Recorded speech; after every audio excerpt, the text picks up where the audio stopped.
The paradox of the Roman Republic. The paradox of the Roman Republic lies in the fact that the very system designed to prevent tyranny and preserve liberty ultimately sowed the seeds of its own destruction, paving the way for absolute rule. At its core, the Republic was built upon a delicate balance of power. No single man was meant to dominate, and every magistrate was checked by another. The Senate held collective authority, consuls shared executive power, tribunes defended the people, and laws were meant to restrain ambition.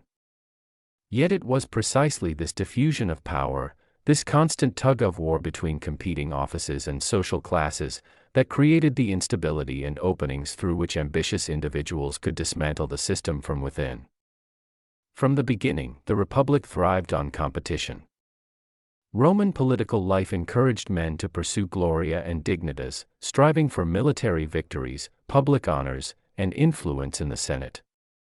This competitive ethos made Rome remarkably dynamic, producing leaders who expanded its territory and institutions that adapted to crises. But it also created a paradoxical trap. In order to preserve liberty, the Republic relied on ambition, yet ambition, left unchecked, threatened liberty itself.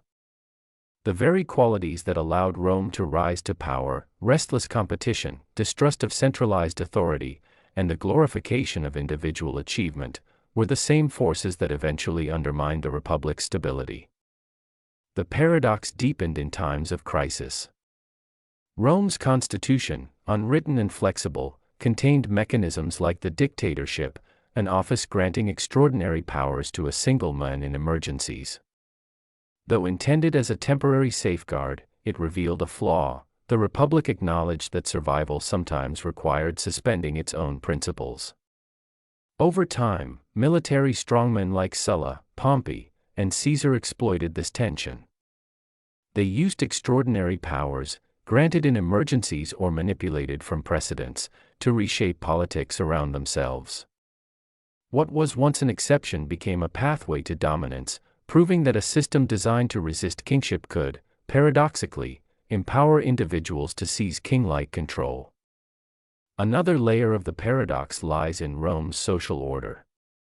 The Republic prided itself on being a government of shared power between patricians and plebeians, yet its politics was always dominated by elite families. The more Rome expanded, the greater the inequalities became. Wealth from conquest concentrated in the hands of the few, while ordinary citizens were displaced, impoverished, or conscripted. Tribunes and reformers tried to restore balance, but their very attempts at reform destabilized the Republic further, igniting factional conflict. In striving to preserve liberty for the people, the Republic instead created polarization so severe that only a singular ruler could restore order. Thus, the paradox of the Roman Republic is that its collapse was not the result of betrayal from without, but of fidelity to its own principles. By fostering ambition, by resisting central authority, and by adapting flexibly to crises, it created the perfect environment for ambitious men to exploit, for civil wars to erupt, and for stability to be found only in the figure of an emperor. The Republic's death was, in this sense, the natural consequence of its life.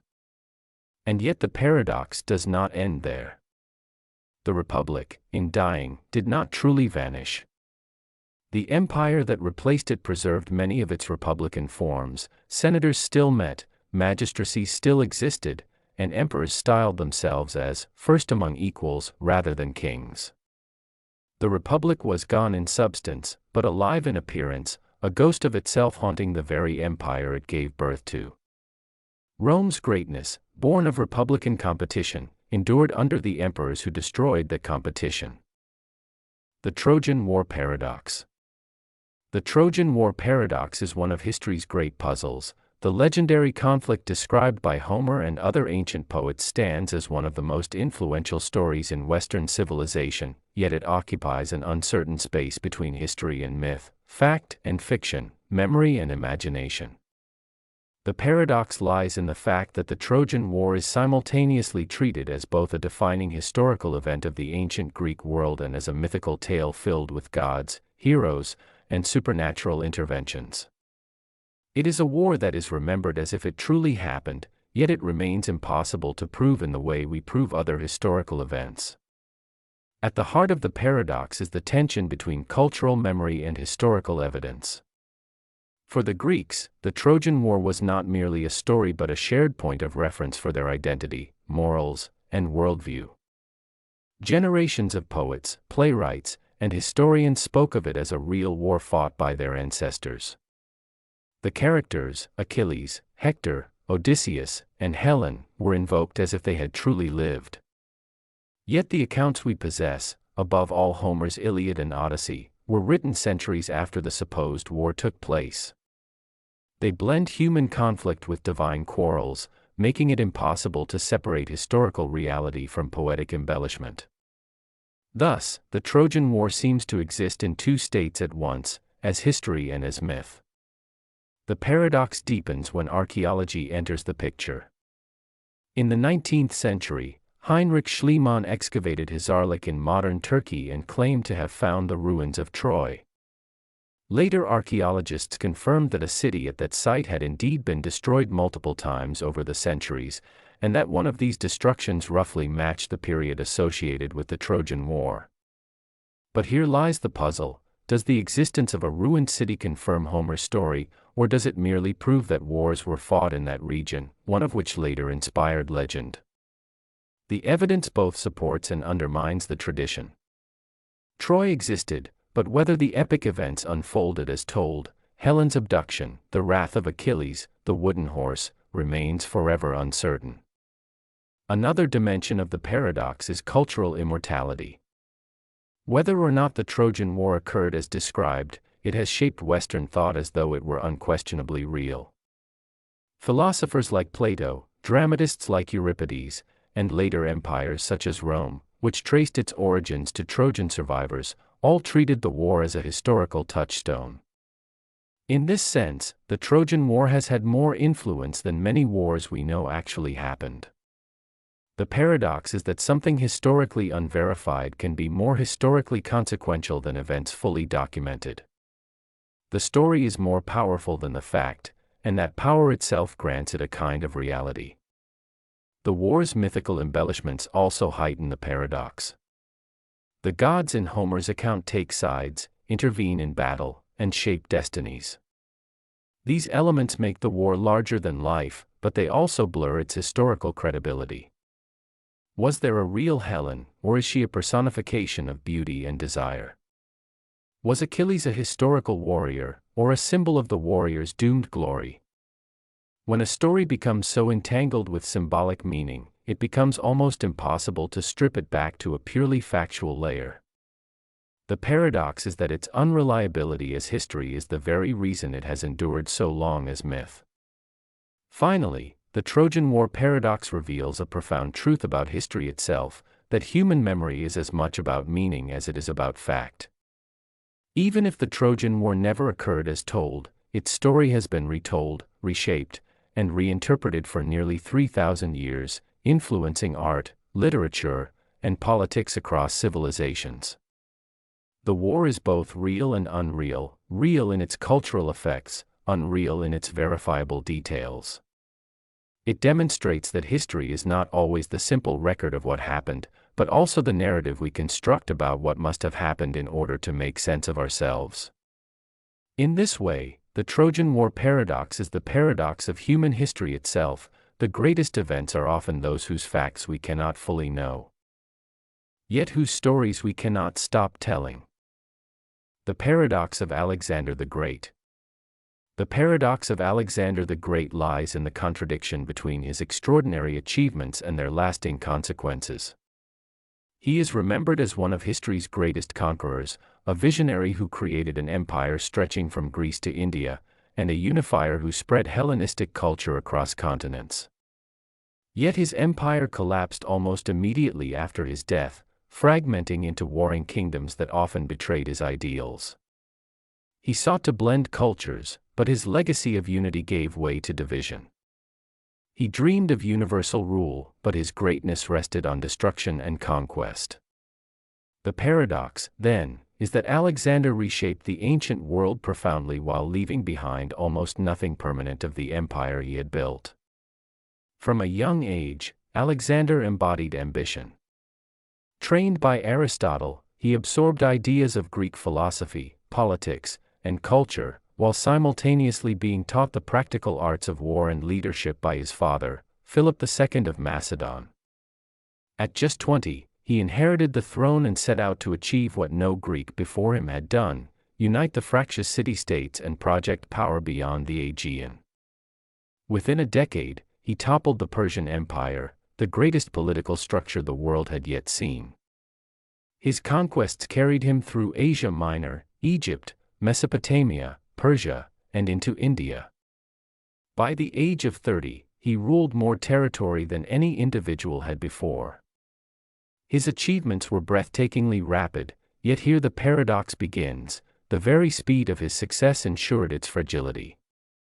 An empire built in lightning campaigns could not easily survive the absence of its creator. The paradox also emerges in Alexander's vision of empire. Unlike many conquerors, he did not simply exploit the lands he conquered.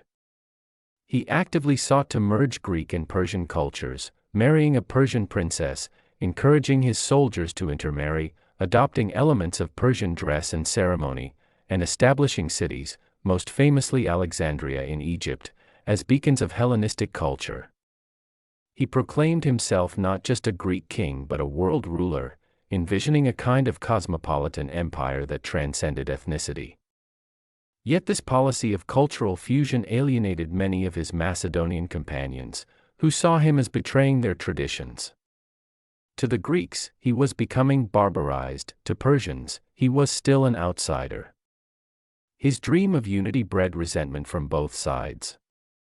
Thus, even while creating a new cultural world, he undermined the political loyalty needed to sustain it.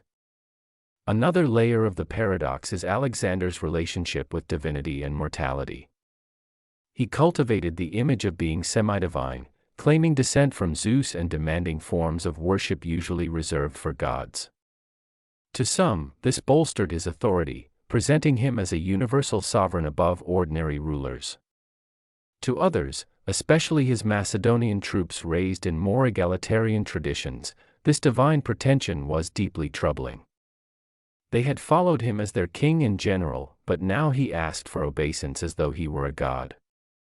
His quest for eternal greatness, then, weakened the human bonds of loyalty that had carried him so far.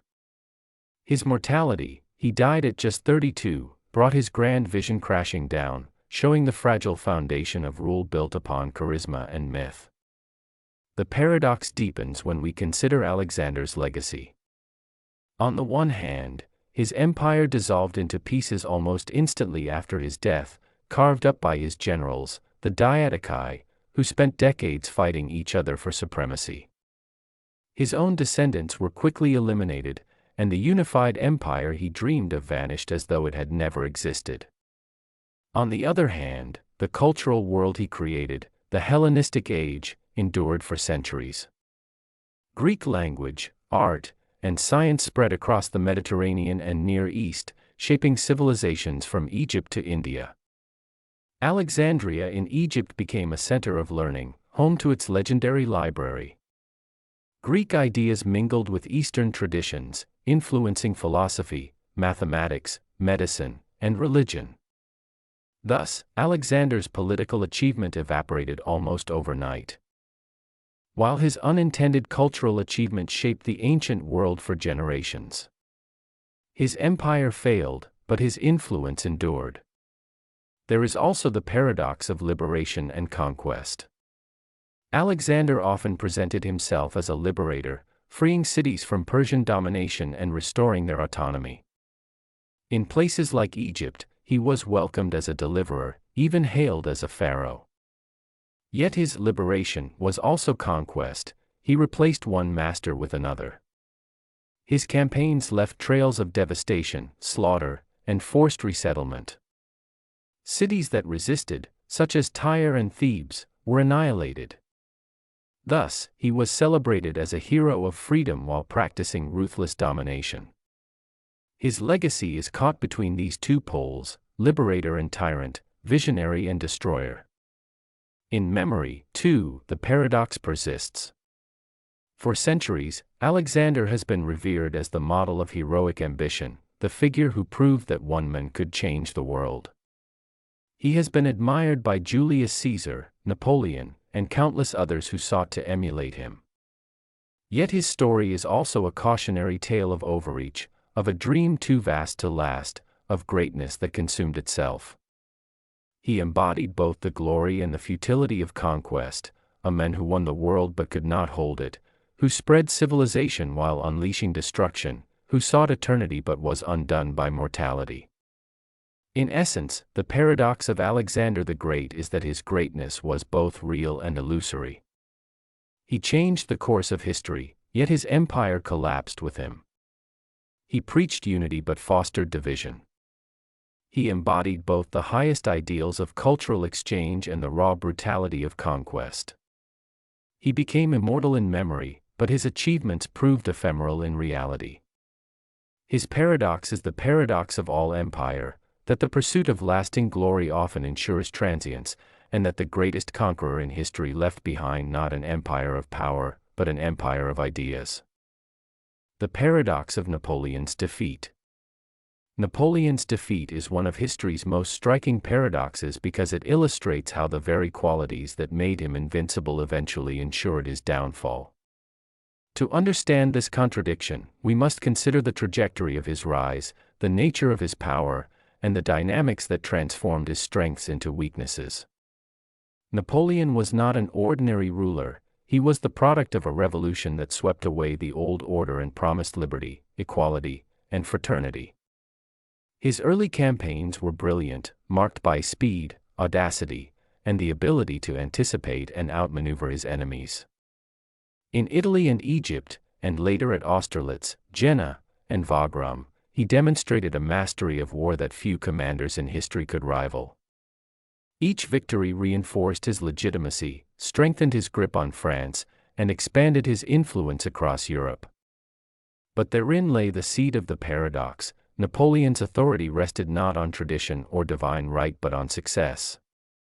He was a man of momentum, and his system required constant motion.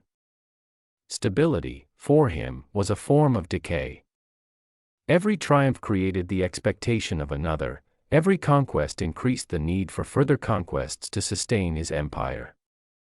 In the short term, this dynamic gave him unmatched energy and purpose.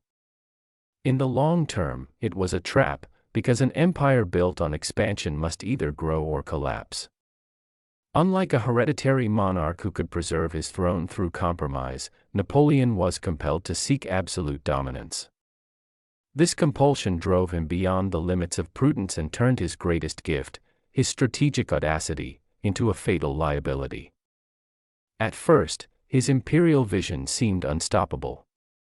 He reorganized Europe under the Napoleonic Code, dismantled feudal privileges, and proclaimed the ideals of meritocracy and secular law.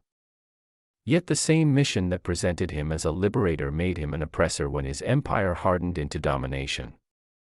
The people of Spain, Germany, and Italy, who initially welcomed reforms, came to resent French occupation, conscription, and heavy taxation. Nationalism, a force Napoleon had unintentionally unleashed, began to rise against him.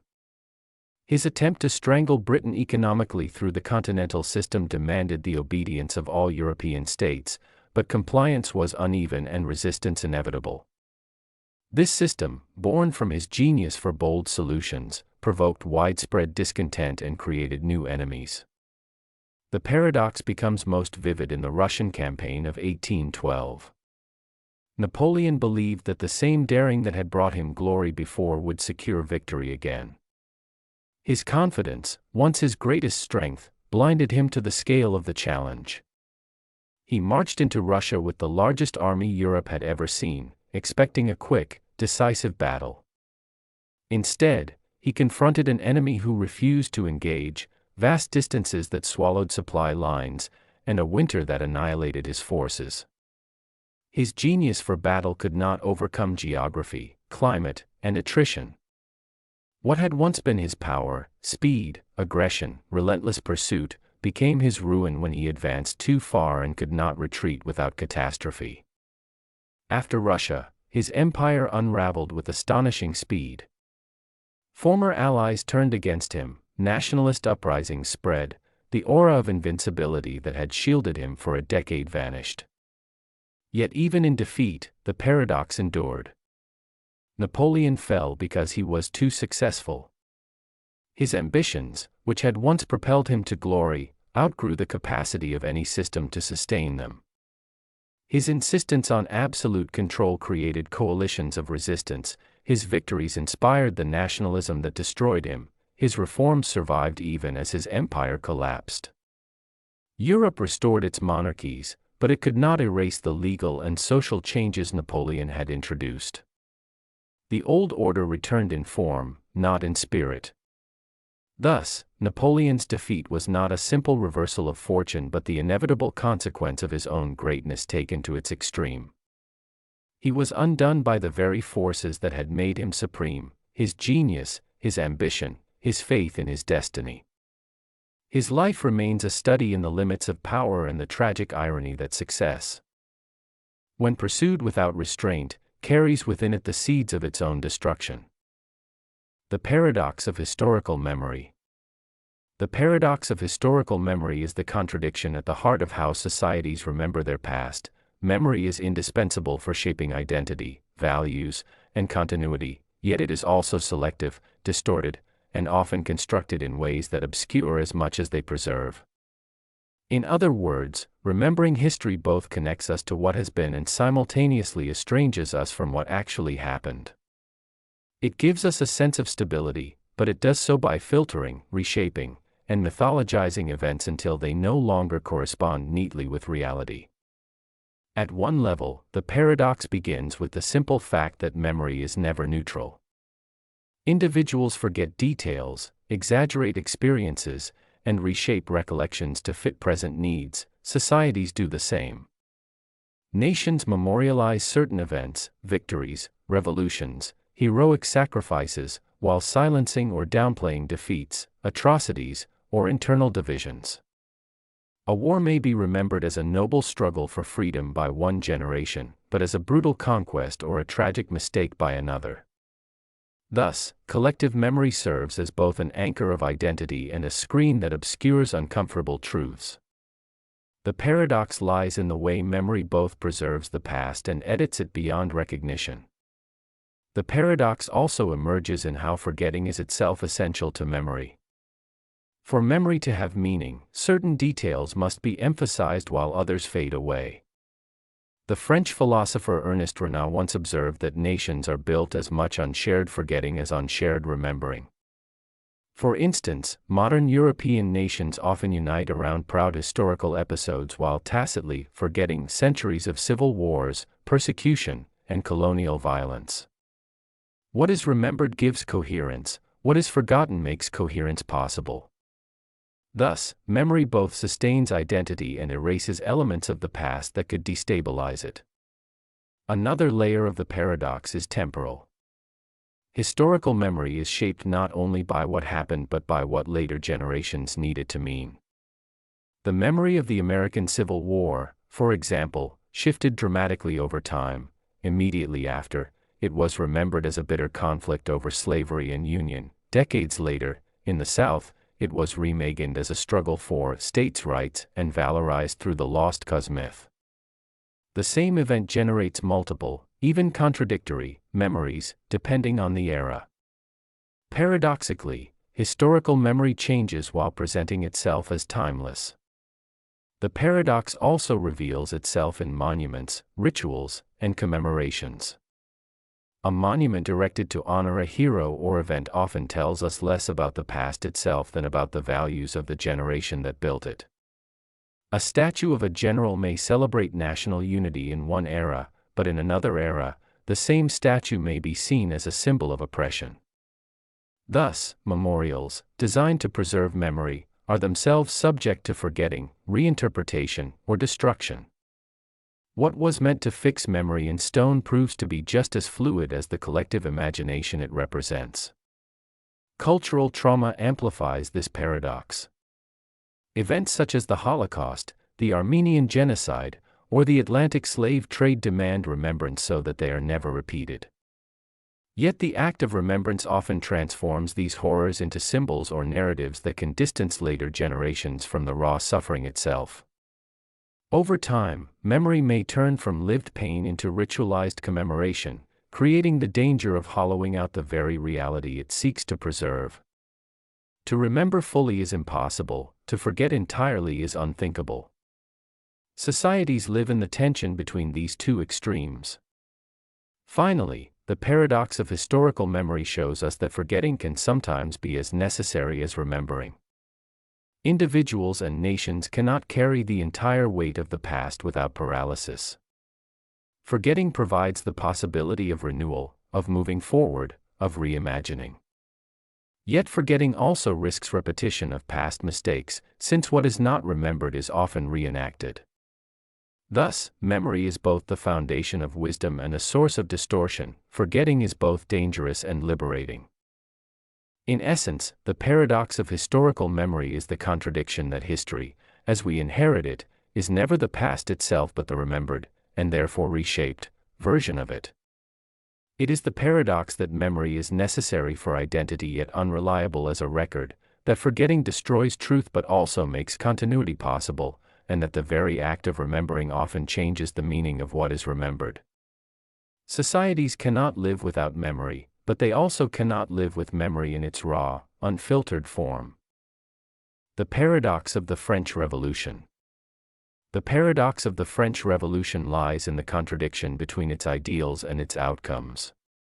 It began as a movement to overthrow tyranny, abolish privilege, and establish liberty, equality, and fraternity, yet it gave rise to violence, dictatorship, and new forms of oppression.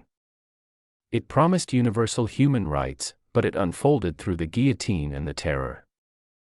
It sought to replace monarchy with democracy, yet it cleared the way for the rise of Napoleon's empire. The revolution was both the most radical assertion of freedom in its age and the most spectacular descent into authoritarianism, a contradiction that has fascinated historians ever since. At its core, the revolution was born from Enlightenment ideals. Philosophers such as Rousseau, Montesquieu, and Voltaire inspired the belief that society could be remade on the basis of reason and justice. The Ancien Regime, with its rigid estate system, absolute monarchy, and privileges of the nobility and clergy, was denounced as irrational and unjust. When the Estates General was convened in 1789, it quickly transformed into the National Assembly, proclaiming itself the voice of the people. Soon after, the Declaration of the Rights of Man and of the Citizen enshrined principles of equality before the law, freedom of expression, and popular sovereignty. The revolution presented itself as the dawn of a new age, the birth of modern democracy. Yet almost immediately, the paradox appeared. The very act of proclaiming freedom unleashed uncontrollable forces. The fall of the Bastille symbolized liberation, but it also revealed the volatility of the crowd, capable of both heroism and brutality. The revolution abolished the feudal system, but in doing so it destabilized centuries of economic and social structures, plunging rural France into chaos. The king was deposed in the name of liberty, but the vacuum left by monarchy opened the door to power struggles, factionalism, and paranoia. In trying to build a new order, the revolution destroyed the old without being able to control the consequences. The most striking paradox came with the Reign of Terror, 1793 to 1794. The revolutionaries, committed to liberty and equality, justified mass executions as necessary to protect the revolution itself. Under Robespierre and the Committee of Public Safety, thousands were guillotined, often for crimes as vague as being enemies of the revolution. Freedom of speech and thought, once celebrated, were curtailed in the name of defending the Republic. In the pursuit of absolute liberty, the revolution produced a dictatorship of virtue, a tyranny more intense and immediate than the monarchy it had overthrown. The revolution that had promised to abolish fear ruled instead by fear. Another layer of the paradox is international. The revolution declared universal human rights, claiming to speak not just for France but for all humanity. Yet its wars of liberation quickly became wars of conquest. Revolutionary armies swept across Europe, spreading revolutionary ideals but also imposing French control. Liberty, proclaimed as a universal principle, became entangled with nationalism and imperial ambition. In this way, the revolution was both a beacon of emancipation and a prelude to empire. This paradox deepened with the rise of Napoleon Bonaparte. The revolution had abolished monarchy in the name of the people, only for Napoleon to crown himself emperor in 1804. Yet his rule was not a simple restoration of the old order. Napoleon codified many revolutionary principles. The Napoleonic Code enshrined equality before the law, careers open to talent, and secular governance. But these reforms were carried out under an authoritarian system that suppressed political freedoms. Thus, the revolution both destroyed monarchy and created the conditions for a new kind of monarchy, one legitimized not by divine right but by the revolution itself. The revolution's paradox also extended to its treatment of equality. It proclaimed universal rights, but women were denied full citizenship, and colonial slavery, though briefly abolished, was reinstated under Napoleon. The revolution inspired slaves in Saint-Domingue to rise up, leading to the Haitian Revolution, the only successful slave revolt in history, but this emancipation was resisted by many French revolutionaries themselves. Thus, a movement that championed equality often betrayed its own principles when they challenged entrenched hierarchies too radically. Even in cultural memory, the paradox persists. For some, the French Revolution represents the triumph of the people over tyranny, the birth of modern rights, and the possibility of remaking society through reason and will. For others, it is a cautionary tale about the dangers of radicalism, mob violence, and the corruption of ideals by fanaticism. It is at once the most inspiring and the most terrifying political event of the modern age. In essence, the paradox of the French Revolution is that it sought liberty through control, equality through violence, fraternity through exclusion. It destroyed monarchy to create empire, proclaimed universal rights while practicing exclusion, and unleashed both the dream of democracy and the nightmare of tyranny. Its power lies in this unresolved contradiction. It shows that history's greatest advances often carry their own undoing within them, and that the pursuit of pure ideals can generate consequences that betray those very ideals. The British Empire Paradox. The British Empire stands as one of history's most striking paradoxes, an empire that prided itself on spreading civilization, liberty, and progress across the globe, yet built its foundations on conquest, domination, and exploitation. It portrayed itself as the champion of freedom, even as it subjugated millions under colonial rule. It claimed to advance the ideals of justice and humanity, while its wealth was drawn from the plunder of resources, the suppression of local cultures, and the perpetuation of racial hierarchies. The paradox is that an empire which imagined itself as a force for enlightenment was simultaneously an engine of oppression. From the 18th century onward, Britain increasingly saw its imperial mission in moral and civilizational terms. The rhetoric of the white man's burden and the duty to civilize less advanced peoples became central to its self-image.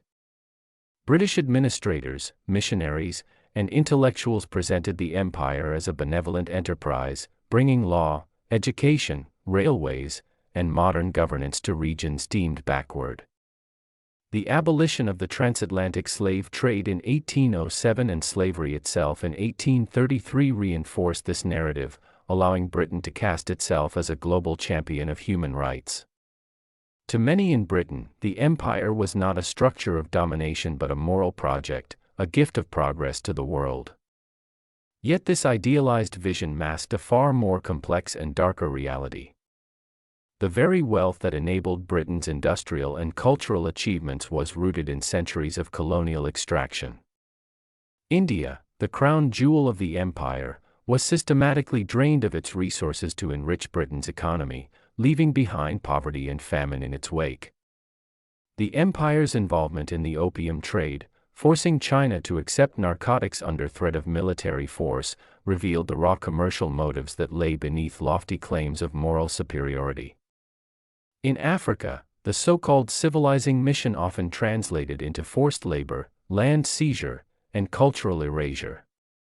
The empire justified these acts in the language of progress, yet progress for the colonized often meant dispossession and dependency. The paradox deepens when we consider the empire's relationship with liberty. Britain celebrated itself as the birthplace of constitutional government and individual rights, and indeed, these principles flourished at home.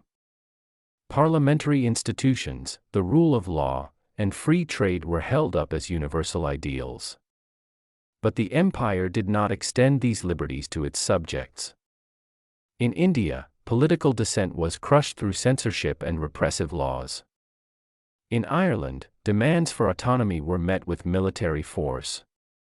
Colonized peoples were governed by autocratic systems, often under the authority of unelected officials accountable only to London.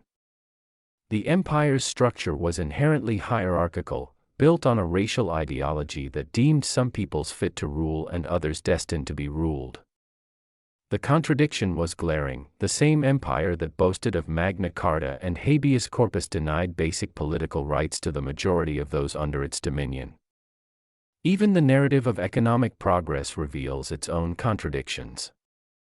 The empire argued that it opened global markets, built infrastructure, and fostered development. Railways, telegraphs, and modern legal systems did indeed transform many regions. Yet these innovations were rarely altruistic. They served primarily imperial interests, facilitating the movement of troops, the extraction of raw materials, and the expansion of trade favorable to Britain. Industrialization in Britain depended on cotton from India and the American South, sugar from the Caribbean, and minerals from Africa.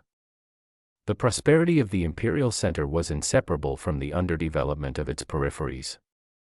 Colonies became suppliers of raw goods and consumers of British manufactures, locked into an economic system designed to benefit the metropole. The moral paradox of the British Empire is perhaps most evident in its end. In the 20th century, Britain became a vocal advocate for democracy and self-determination, especially during and after the World Wars. It framed its struggle against fascism as a defense of freedom, yet at the same time fought to suppress independence movements in India, Kenya, and Malaya. The language of liberty, which had once inspired American colonists and French revolutionaries, now fueled the aspirations of colonized peoples, who demanded the very rights Britain claimed to uphold. Gandhi's campaign for Indian independence exposed this contradiction with devastating clarity. How could an empire committed to justice at home deny justice abroad? Even today, the legacy of the British Empire remains paradoxical. It left behind legal systems, languages, and infrastructures that shaped modern nations, yet it also sowed divisions and conflicts that persist in the post-colonial world. Borders drawn for imperial convenience became fault lines for ethnic and religious strife. Economies structured for imperial extraction struggled to adapt to independence. The English language became a global medium of communication, even as its spread was bound to histories of coercion and cultural domination. The empire that claimed to unify humanity under shared values left behind a world fractured by inequality and resentment. The paradox of the British Empire, then, is that it clothed domination in the language of freedom, justified exploitation as benevolence, and portrayed conquest as civilization. It was at once a force of modernization and a system of oppression, a builder of nations and a destroyer of cultures. Its story is not one of simple hypocrisy but of a deeper historical irony. The same principles that gave the empire its moral confidence, liberty, progress, and humanity, became the standards by which it was ultimately condemned. In seeking to civilize the world, the empire revealed the contradictions at the heart of its own identity, and in its rise and fall, it left a legacy that remains both monumental and deeply conflicted. The paradox of the American Revolution. The American Revolution occupies a unique place in history as both a triumph of liberty and a monument to contradiction. It was a war fought in the name of freedom, yet it coexisted with slavery. It proclaimed the equality of men while denying political rights to vast segments of the population, women, indigenous peoples, and the enslaved. It broke ties with a monarchy in order to establish self-government, yet many of its leaders feared the very democracy they invoked.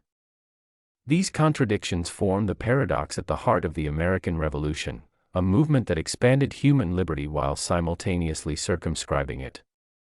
When the colonies declared independence in 1776, their cause was framed as a universal struggle for natural rights. The Declaration of Independence boldly asserted that all men are created equal and endowed with inalienable rights. This was not merely a colonial grievance against taxation, it was a philosophical statement that resonated far beyond America's shores. Yet the reality on the ground diverged sharply from these lofty ideals. At the very moment these words were written, slavery was deeply entrenched in the southern colonies, forming the backbone of their economy. Enslaved Africans, who numbered in the hundreds of thousands, were denied the very rights that the Revolution claimed as universal. The fight for liberty was in many respects a fight to preserve a system of privilege for white property-owning men, not a revolution for all. The paradox becomes even sharper when we consider that many of the Revolution's leaders were themselves slaveholders. George Washington, Thomas Jefferson, and James Madison, all champions of freedom from British tyranny, owned enslaved people throughout their lives. Jefferson, who penned the immortal words of human equality, maintained a plantation worked by slaves and only freed a few individuals in his will. How could men so eloquent in their defense of liberty reconcile their ideals with their practices? Some expressed private anguish, others invoked theories of gradual emancipation, still others avoided the issue entirely. The tension between principle and reality was not accidental, it was structural, embedded in a society whose economy and social order depended on racial bondage. In fighting for independence, Americans proclaimed a creed that would haunt them for generations, forcing future conflicts to resolve the contradictions left unresolved in 1776. Another layer of irony lies in the Revolution's relationship to authority. The colonists rose against Britain in the name of self-government and popular sovereignty. They rejected taxation without representation, insisting that legitimate power derives from the consent of the governed. Yet the architects of the new republic feared unchecked popular rule. In designing the Constitution, many sought to limit the influence of ordinary citizens through mechanisms like the Electoral College, the Senate, and property requirements for voting. They championed liberty, but not egalitarianism. Independence from Britain did not translate into full democracy for all. Women were excluded from political life altogether, their voices silenced despite their active roles during the war. For Native Americans, the Revolution marked not liberation but dispossession, as the expansion of the new republic accelerated their displacement from ancestral lands. Thus, a revolution that denounced imperial tyranny became a springboard for a new form of territorial domination. Even the origins of the Revolution reveal a paradoxical character. Many of the grievances that drove the colonists to rebellion arose after Britain attempted to tighten control following the costly 7 Years' War. The taxes and regulations that inflamed colonial resentment were modest compared to burdens faced by people in Britain itself. Ironically, the colonies were among the most prosperous regions in the British Empire, enjoying significant autonomy and economic opportunity. Their revolution was not born of destitution but of rising expectations and a desire to preserve privileges they feared might erode. They fought under the banner of universal rights. Yet the immediate cause of their anger was the defense of local autonomy and property interests. The revolution was, in this sense, both radical and conservative, radical in its language of equality, conservative in its social realities. The international consequences of the American Revolution compound its paradoxical nature. Its success inspired movements across the Atlantic world, from France to Haiti to Latin America, igniting struggles for independence and human rights. Yet in Haiti, where enslaved people rose to claim the liberty promised in the rhetoric of 1776, American leaders recoiled, fearing the spread of emancipationist ideals.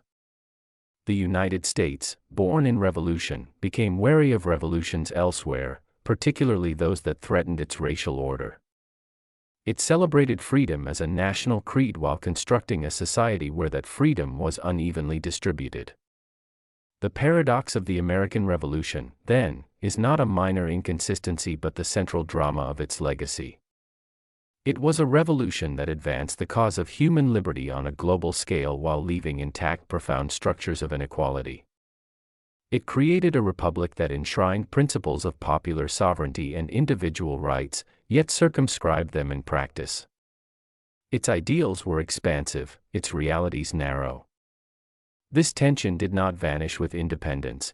It became the fault line along which American history would fracture, leading to civil war, civil rights struggles, and ongoing debates about the meaning of equality.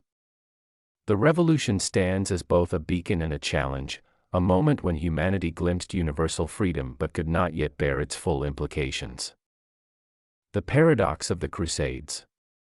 The Crusades embody one of the most striking paradoxes in medieval history: wars launched in the name of faith that unleashed unprecedented violence, cultural exchange, and ultimately outcomes opposite to those intended by their originators.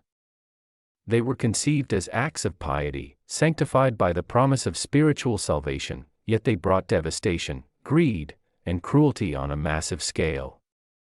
Their declared goal was the liberation of the Holy Land and the defense of Christendom, yet they ultimately deepened divisions between religions, fractured the very Christian unity they sought to protect, and accelerated the decline of the medieval order.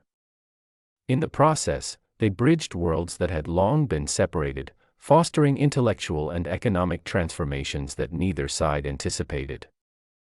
The paradox lies in the fact that wars fought to preserve an idealized religious purity ended up creating a more complex and interconnected world, even as they drenched Europe and the Near East in blood. When Pope Urban II called the First Crusade in 1095, his appeal struck a powerful chord in a society where faith permeated every aspect of life. The promise of remission of sins, coupled with the image of Christians suffering under Muslim control in Jerusalem, galvanized nobles, knights, and peasants alike. For many, this was not merely a war but a pilgrimage with swords, an act of devotion that would ensure eternal reward. Yet this spiritual enthusiasm was inseparable from material and political ambitions. Younger sons of noble families saw in the Crusades a chance for land and wealth. Monarchs and popes viewed them as instruments to expand influence and consolidate power. Thus, from the outset, the Crusades were not purely spiritual endeavors but entangled with the very worldly motives they were meant to transcend. The paradox becomes evident in the conduct and consequences of these holy wars. While they were framed as righteous missions to defend Christendom, they quickly descended into acts that contradicted the principles they claimed to uphold. Crusaders massacred entire populations in cities like Jerusalem and Antioch, slaughtering Muslims and Jews indiscriminately, often in orgies of violence that shocked even contemporaries. The Fourth Crusade, intended to strike at Muslim power, ended instead with the sack of Constantinople in 1204, a Christian city devastated by fellow Christians. Far from strengthening the unity of Christendom, this betrayal deepened the schism between Eastern and Western churches, a rift that persists to this day. A movement conceived to purify faith ended up staining it with brutality and betrayal. Yet even as they ravaged lands and lives, the Crusades also created currents of exchange that would reshape Europe. In their quest to conquer, Europeans encountered advanced Islamic civilizations that preserved and expanded upon the knowledge of Greece, Rome, and the East. From the Islamic world came scientific texts, mathematical concepts, medical treatises, and philosophical works that would later fuel the European Renaissance. Trade networks expanded as crusaders and merchants forged new connections for spices, textiles, and luxury goods, transforming the European economy. Ironically, A movement meant to repel the influence of Islam and assert Christian supremacy became one of the primary conduits for the transmission of Islamic culture, technology, and ideas into Europe. The paradox extends to the long-term effects on religious identity and intolerance. The Crusades intensified hostility between Christians and Muslims, planting seeds of animosity that echo even in modern geopolitics. They hardened perceptions of the other, constructing enduring stereotypes of infidels and unbelievers. At the same time, they also gave birth to romanticized notions of chivalry and knightly virtue, ideals often at odds with the savagery of actual crusader conduct. Within Europe, the crusading impulse was eventually redirected inward, fueling campaigns against heretics, Jews, and even political rivals under the guise of holy war. A movement meant to defend faith ended up corrupting it into a justification for persecution and power struggles. Yet, paradoxically, the Crusades also weakened the very feudal structures that had sustained the medieval order. As nobles mortgaged estates to finance expeditions and monarchs consolidated authority, the old decentralized system began to give way to stronger centralized states. The economic and cultural exchanges sparked by the Crusades helped lay the groundwork for the rise of towns, commerce, and intellectual life, setting Europe on a trajectory toward modernity. Thus, wars launched to preserve a static medieval world inadvertently undermined it, opening paths to the Renaissance, the Reformation, and the very secularization that would later challenge the Church's dominance. Ultimately, the paradox of the Crusades is that they were both deeply regressive and profoundly transformative, acts of fanaticism that unleashed forces of change. They claimed to defend eternal truths yet accelerated historical processes that would render their original goals obsolete. They were wars of faith that ended by reshaping faith itself, entangling it with politics, economy, and culture in ways no pope or knight could have foreseen. What began as a march to reclaim Jerusalem became a catalyst for the end of the medieval world and the birth of something new, a violent reminder that history often advances through contradictions. The Samurai Paradox. The Samurai Paradox is the tension between the ideals the samurai class professed to live by and the actual roles they came to play across Japanese history. On the one hand, samurai are remembered as warriors bound by Bushido, the way of the warrior, which emphasized loyalty, honor, discipline, and martial skill. They embodied the image of the fearless swordsman ready to die for his lord. Yet, paradoxically, the greatest period of samurai power and influence came during times of prolonged peace, when there were no wars to fight, and their existence as warriors often contradicted their own ideals. They became bureaucrats, scholars, and courtiers, wielding pens more often than swords, and enforcing social order through governance rather than combat. In other words, the samurai's identity as warriors was preserved precisely in the absence of war, and their martial ethos endured while their actual battlefield role diminished. This paradox begins with their origins. In the Heian and Kamakura periods, roughly 9th to 13th centuries, samurai were genuinely warriors, retainers serving powerful clans, hired for protection, policing, and combat. They lived and died by the sword, and their legends were formed in the crucible of constant strife. However, after the Tokugawa shogunate unified Japan in the early 17th century, the country entered a remarkably long stretch of peace known as the Edo period, 1603 to 1868. During this time, large-scale warfare ceased. The sword, once the instrument of survival, became a symbol more than a necessity. Samurai continued to carry it, but it was rarely drawn in battle. The paradox is that their status as a hereditary warrior elite persisted, even though their society no longer needed warriors. This transformation revealed the contradictions between samurai ideals and realities. Bushido emphasized absolute loyalty to one's lord, yet in practice many samurai navigated conflicting obligations. Some betrayed their masters to survive, while others became masterless ronin after the death or downfall of their lords. The romanticized ideal of unwavering service collided with the pragmatic realities of shifting politics, economic survival, and personal ambition. Stories like the famous tale of the 47 Ronin reflect this paradox. Celebrated as models of loyalty, they were also lawbreakers whose revenge violated shogunal authority. Their legend persists precisely because it embodies the impossible tension between rigid ideals and human circumstances.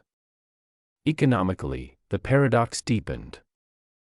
Samurai were prohibited from engaging in trade or farming, activities considered beneath their dignity, and were expected to live on stipends paid by their lords. Yet as peace stretched on and costs of governance grew, these stipends often became insufficient. Many samurai families fell into poverty, unable to adapt because their code forbade them from pursuing wealth through commerce. Ironically, merchants, whom samurai looked down upon as the lowest class, grew rich, while warriors who had no wars often starved with pride intact. The paradox here is stark. Those who claimed honor over profit became financially dependent on those they scorned. Philosophically, the paradox lies in the cult of death that permeated samurai thought. The ideal samurai was to live as though already dead, ready to sacrifice his life at a moment's notice for his master or for honor. Yet in practice, especially in the Edo period, samurai were encouraged to live not as reckless martyrs but as sober administrators and models of stability. Their role required preserving life, managing people, collecting taxes, and maintaining order, activities far removed from the battlefield. The samurai ethic of beautiful death was romantic, but the everyday expectation was dutiful life. This produced an existential contradiction. Their highest value lay in dying honorably, but their greatest duty was in living responsibly. Another layer of the paradox emerges in their legacy. The samurai were abolished as a class after the Meiji Restoration, 1868, when Japan sought to modernize and adopt Western military and political models. Yet, rather than fading into obscurity, their ideals were repurposed as symbols of national identity. Bushido, once a practical warrior's ethic, was transformed into a state ideology that glorified loyalty to the emperor and self-sacrifice for the nation. In this new context, samurai values helped justify Japan's militarization and imperial expansion in the late 19th and early 20th centuries. Thus, a class that had lost its relevance in war was resurrected as an ideological cornerstone of modern war. The paradox is that the samurai gained their greatest symbolic power only after their practical role had vanished. Even in cultural memory, the samurai paradox remains unresolved. Popular depictions emphasize swordsmanship, duels, and heroic death, although most samurai never fought in battle after the 17th century. Films and literature immortalize them as warriors of honor, yet historical evidence shows them as tax collectors, estate managers, and often corrupt officials. The romantic myth is inseparable from the mundane reality, and their power in imagination lies precisely in this contradiction. They are warriors defined by a peace they could not escape, and idealists bound to ideals they could not fully embody.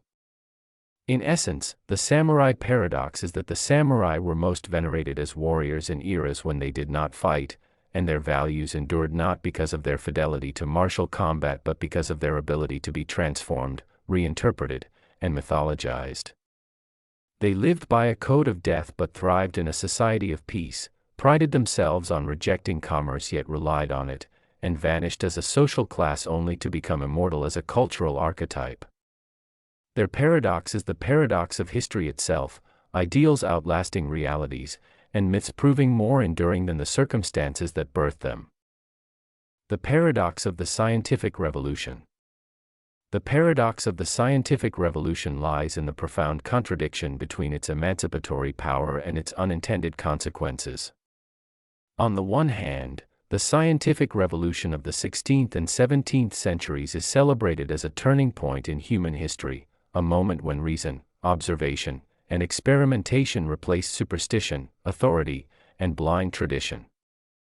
It liberated knowledge from the grip of dogma, gave humanity mastery over nature, and laid the foundations for modern science and technology.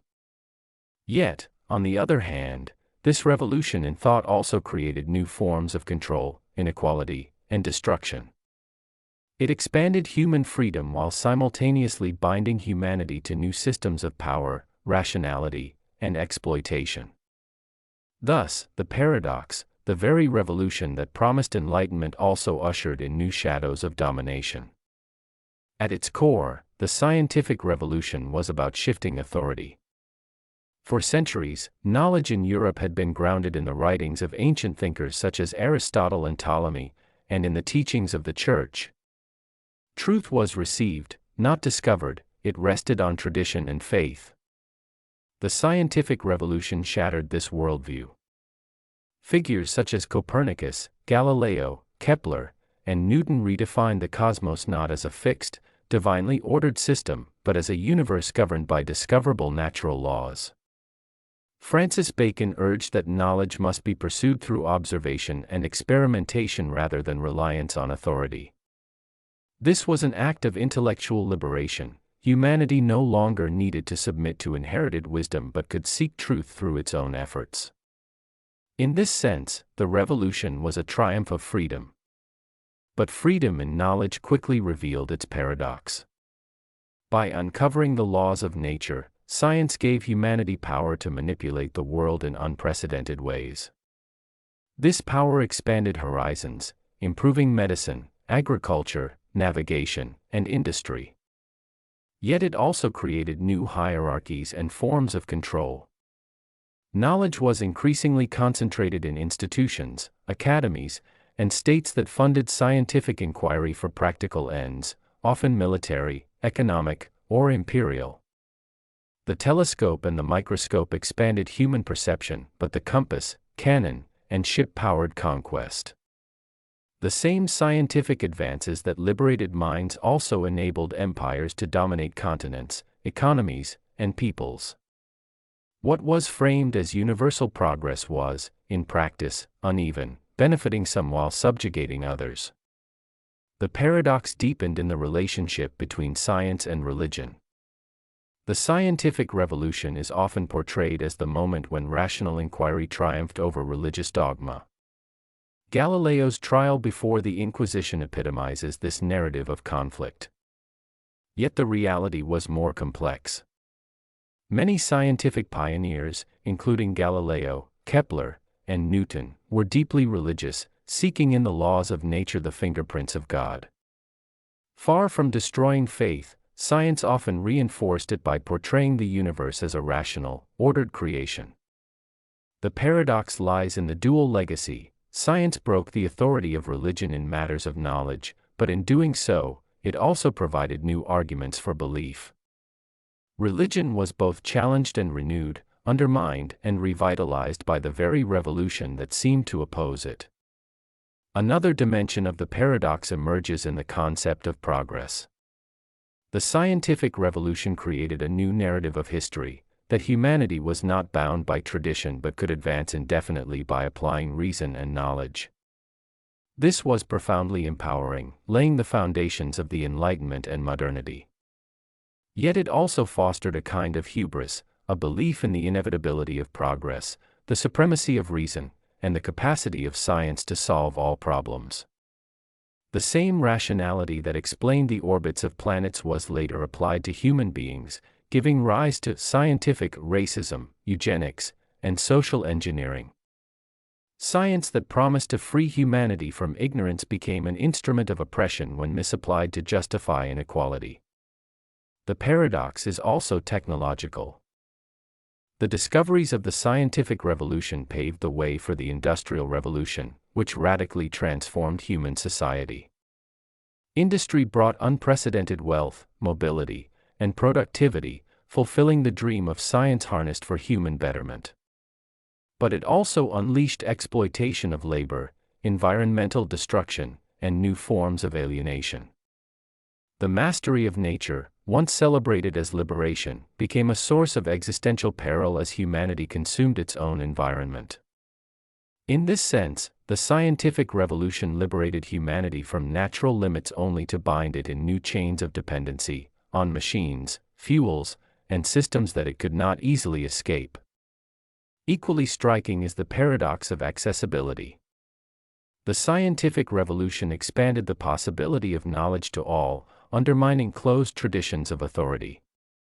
In principle, anyone could look through a telescope and verify the moons of Jupiter. Truth was no longer secret. Yet science also became increasingly specialized and abstract, requiring advanced mathematics and training beyond the reach of most. Far from democratizing knowledge, it created new hierarchies of experts and institutions. The layperson was freed from superstition but bound to trust the authority of scientists. Thus, the revolution that undermined authority also created a new form of it, cloaked not in theology but in mathematics and experiment. In historical memory, too, the paradox persists. We see the scientific revolution as the dawn of reason, the moment when humanity began to take control of its destiny. Yet it was also the beginning of modern anxieties, the fear of disenchantment, of a universe without divine purpose, of a world reduced to matter and motion. Science gave answers but also stripped away comforting certainties. It created the possibility of technological utopias while making possible unprecedented destruction, from colonial conquests to nuclear weapons. It gave humanity both medicine and mechanized war, both enlightenment and alienation. In essence, the paradox of the scientific revolution is that it both liberated and constrained, enlightened and endangered. It destroyed old dogmas while creating new orthodoxies, promised universal progress while producing new inequalities, and empowered humanity to master nature even as it set humanity on a path toward potential self-destruction. Its legacy is therefore double-edged, a revolution that gave us freedom through knowledge but also revealed that knowledge itself can bind as much as it liberates. The Byzantine Survival Paradox. The Byzantine Survival Paradox refers to the remarkable, almost contradictory, way in which the Eastern Roman Empire, later known as Byzantium, endured for nearly 1,000 years after the fall of its Western counterpart, despite being beset by crises that, by all logical measures, should have destroyed it many times over. Historians often describe Byzantium as a state constantly on the edge of collapse, and yet, paradoxically, it survived longer than any other medieval empire. Its longevity seems to defy the laws of political fragility, creating a paradox where weakness became a form of resilience, and perpetual crisis became the very condition of endurance. The paradox begins with Rome's division. When the Western Roman Empire fell in 476 CE, the Eastern Empire inherited the name, institutions, and prestige of Rome, but with far fewer resources than its predecessor. Surrounded by hostile neighbors, Persians to the east, barbarian tribes in the Balkans, Arabs in the south, and later Turks in Anatolia, the Byzantine Empire seemed perpetually beleaguered. It suffered repeated invasions, devastating plagues, dynastic civil wars, and economic decline. By conventional standards of imperial stability, Byzantium should have disintegrated quickly. Yet, it did not. Instead, its very adaptability in crisis allowed it to survive. One aspect of the paradox is institutional flexibility. Unlike Rome's rigid republican constitution or the hereditary monarchies of medieval Europe, Byzantine governance was remarkably pragmatic. Emperors were often overthrown, blinded, or exiled, but the empire itself endured. Legitimacy was not tied to an unbroken dynasty but to the continued functioning of the imperial office itself. This meant that no single leader's fall necessarily doomed the state. What appeared as instability, the endless coups and palace intrigues, was paradoxically a mechanism of survival, ensuring that power remained with whoever could defend the empire most effectively. Another dimension lies in Byzantium's cultural and religious identity. While politically fragile, the empire fostered a deep sense of mission as the guardian of Orthodox Christianity and Roman civilization. This sense of destiny gave cohesion to a population that otherwise endured hardship and loss. Even when territory was stripped away, first Egypt and Syria to the Arabs, later Anatolia to the Turks, Byzantium survived as an idea, not just a state. The paradox here is that while it continually shrank in size and power, it retained legitimacy and influence far greater than its resources might suggest. Weak in material terms, Byzantium was strong in symbolic capital, which allowed it to outlive rivals richer and more powerful. The survival paradox also emerges in Byzantium's diplomacy. Militarily, it was rarely the strongest power in its neighborhood, but it mastered the art of survival through negotiation, bribery, dynastic marriage, and playing enemies against one another. Unlike Rome, which expanded by sheer force, Byzantium endured by making itself indispensable and by buying time until enemies turned on each other. What might be seen as weakness, its reluctance to fight all enemies head-on, was in reality a survival strategy. Byzantium thrived not despite its compromises but because of them. Even its defeats contributed to its longevity. When the empire lost territories, it often became leaner, more centralized, and more defensible. After the Arab conquests in the 7th century, Byzantium, stripped of its richest provinces, reorganized into the themata system, a new form of provincial military administration that stabilized the empire for centuries. In this way, disasters acted as purges that paradoxically strengthened the core. The final, and perhaps greatest, expression of the Byzantine survival paradox is that even in death, Byzantium lived on. The empire fell to the Ottomans in 1453, yet its intellectual, cultural, and religious legacies continued to shape Europe and the Near East. Byzantine scholars carried Greek learning into Italy, fueling the Renaissance, while the Orthodox Church preserved its traditions in Russia and the Balkans. Thus, even in apparent destruction, Byzantium survived through transformation, ensuring that it never truly vanished. In essence, the Byzantine survival paradox is the contradiction of an empire that lived on borrowed time for 1,000 years, constantly weakened yet never destroyed, reduced yet never erased, battered yet still vital. It teaches that survival is not always about overwhelming strength but about adaptability, resilience, and the ability to turn fragility itself into a source of endurance.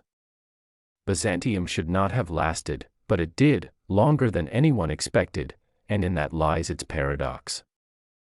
The Dark Ages paradox. The term Dark Ages evokes an image of a Europe sunk in ignorance and decay, 1,000 years of darkness falling between the brilliance of Rome and the dawn of the Renaissance.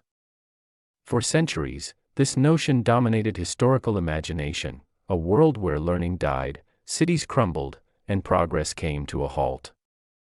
Yet here lies the paradox. The so-called Dark Ages, long portrayed as an age of regression, were also a period of profound transformation, preservation, and even innovation. The very era accused of extinguishing knowledge was the one that ensured its survival. The age said to be stagnant laid the groundwork for the modern world. When the Western Roman Empire collapsed in the 5th century, Europe faced upheaval of a magnitude unseen before. Imperial institutions vanished, trade routes disintegrated, and cities emptied as insecurity and poverty spread. The great monuments of Roman civilization, its roads, aqueducts, libraries, fell into disrepair, and the Latin language itself fragmented into regional dialects. Literacy declined outside of clerical circles, and the intellectual life that once flourished in cities seemed to wither away. To contemporaries and later observers, this appeared a collapse of civilization into barbarism. This perception was strengthened by later Renaissance and Enlightenment thinkers, who contrasted their own rediscovery of classical antiquity with what they saw as centuries of ignorance. From this perspective, the label Dark Ages seemed apt. But this narrative conceals an irony.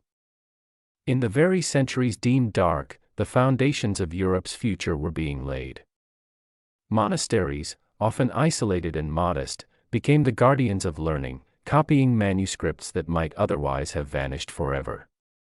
The monks who painstakingly preserved texts were not merely conserving knowledge, they were transmitting it across generations, ensuring that Aristotle, Cicero, and Virgil would not be lost to time.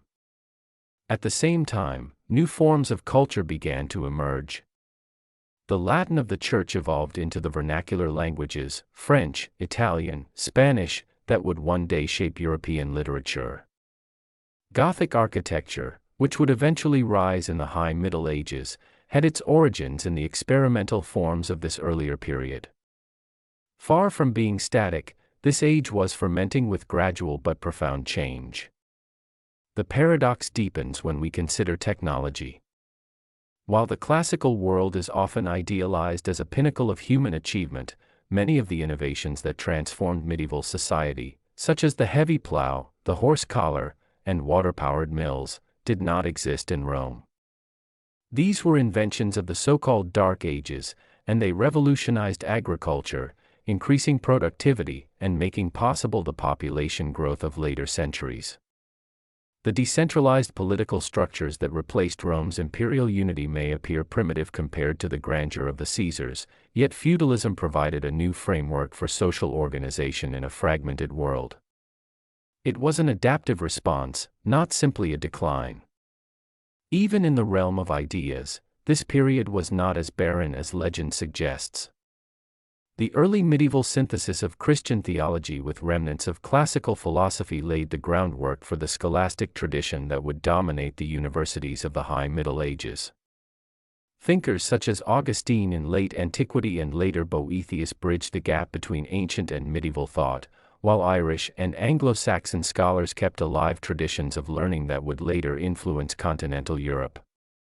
What appeared as darkness from one perspective was, in another, a process of metamorphosis, the slow gestation of a new civilization. So why does the paradox persist? Partly because of perspective. To Renaissance humanists, who saw themselves as heirs to the grandeur of Greece and Rome, the centuries before them seemed like a chasm of ignorance. To Enlightenment philosophers, eager to celebrate reason over superstition, the Middle Ages appeared as an age dominated by blind faith.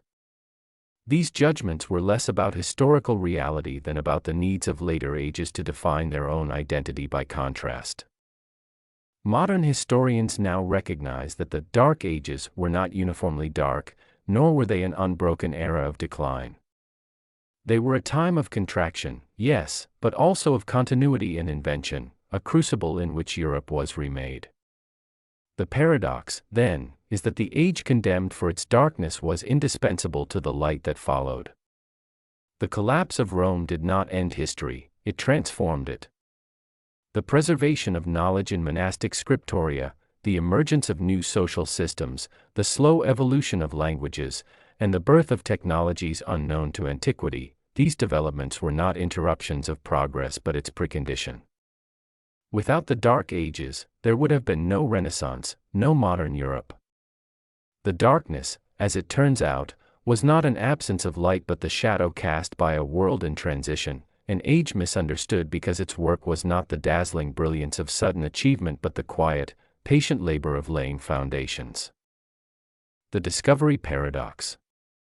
The discovery paradox is the historical puzzle that arises from the fact that what we call a discovery is never truly the first encounter with a place, idea, or people, but rather the moment when it enters the awareness of a new cultural framework, usually one with the power to record, name, and claim it. The paradox lies in the word itself. Discovery suggests something new has been found, yet in most cases, what is discovered was already known, inhabited, or even thoroughly explored by others. Thus, discovery is both real and illusory at the same time. It brings something into history for one group, while simultaneously erasing the history of another. This paradox is most visible in the age of exploration. Europeans celebrated figures like Columbus, Magellan, and Vasco da Gama as discoverers of lands across the oceans. Yet the lands they reached were already home to civilizations with their own histories, languages, and cultures. Columbus did not discover the Americas in any absolute sense. He stumbled upon continents that had been inhabited for tens of thousands of years. The paradox is that the act of discovery, while culturally transformative for Europe, simultaneously rendered invisible the prior existence of those who had always been there. Something could only be considered discovered once it entered the maps, chronicles, and narratives of the so-called discoverers, even though it had long existed outside their awareness. The paradox also applies to the sciences. A new law of nature or a new species is often described as being discovered, but in reality, those truths existed long before anyone recognized them. Newton did not create gravity, Darwin did not invent evolution, and Pasteur did not bring microbes into being. Their discoveries were acknowledgments of what was already there, made legible through observation, theory, or experiment. The paradox here is that a discovery is always both an unveiling and a belated recognition. The thing was always true, but only now does it enter human consciousness as knowledge. This raises the strange question: can something be called a discovery if it was always the case? Or does the act of discovering lie not in the thing itself, but in the cultural moment when it becomes visible to us? Another layer of the paradox lies in the tension between forgetting and rediscovery. Many discoveries in history are less about encountering something entirely unknown and more about recovering what was once known and then lost. The writings of Aristotle, preserved in the Islamic world and reintroduced to medieval Europe, were hailed as great intellectual discoveries by scholars who had forgotten their own classical heritage. Similarly, ancient technologies and medical practices often resurface as new ideas centuries after being abandoned.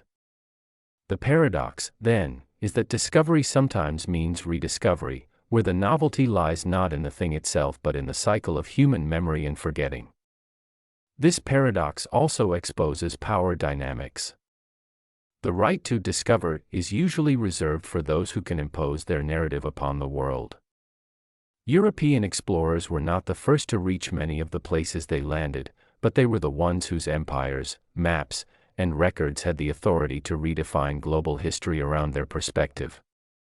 The act of discovery, in this sense, is less about finding and more about claiming, less about truth and more about narrative control.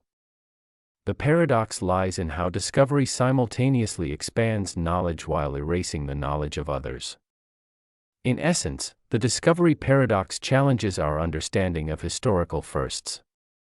It forces us to ask, when something is discovered, is it truly new, or simply new to those who now claim it? Does discovery belong to the moment of encounter, the moment of recognition, or the moment of naming? What it shows us is that discovery is never a straightforward act of finding the unknown. It is a complex process where knowledge, power, and memory intertwine. The Fall of Constantinople Paradox. The fall of Constantinople on May 29, 1453 is one of history's hinge moments, dramatically simple in its narrative: an ancient capital surrounded, battered by cannon fire, and finally taken, and yet paradoxical in the way its outcomes run in opposite directions at once.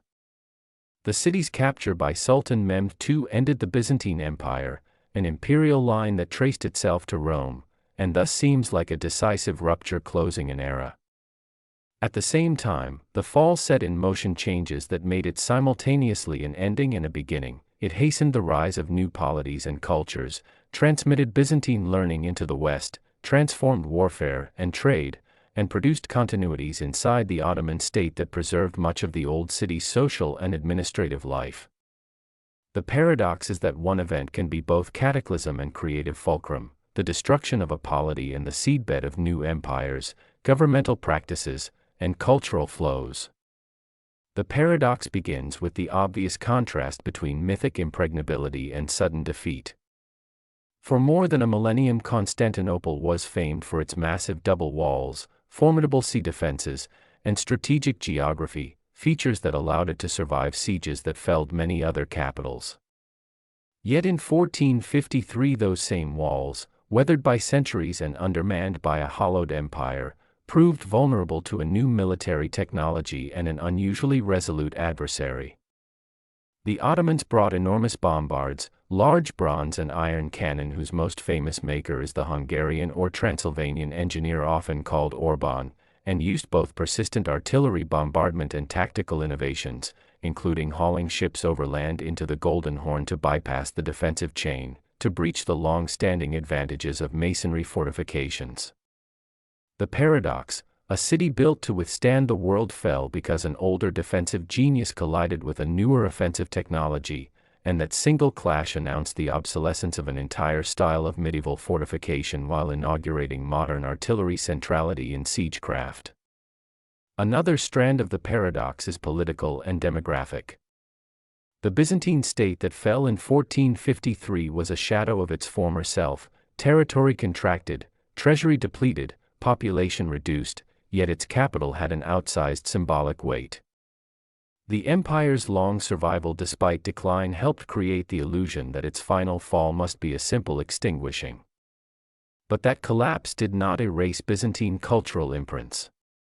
Mehmed II, eager to make Constantinople his imperial capital, set about repopulating and rebuilding the city, inviting craftsmen, merchants, and religious communities of many creeds to settle there. The Ottoman administration drew on Byzantine practices, tax registers, provincial management, ceremonial motifs, and adapted them into an Ottoman governmental grammar. Thus the fall destroyed the Roman-Byzantine polity while enabling the conversion of much of its institutional and urban substance into an Ottoman metropolis. The empire changed hands, but many elements of the city's life were conserved and reworked.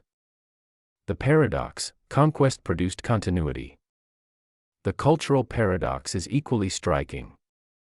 Constantinople's capture is often narrated in Western histories as a terminal blow to the classical inheritance in the East, but the event also became a conduit by which that inheritance revitalized the West.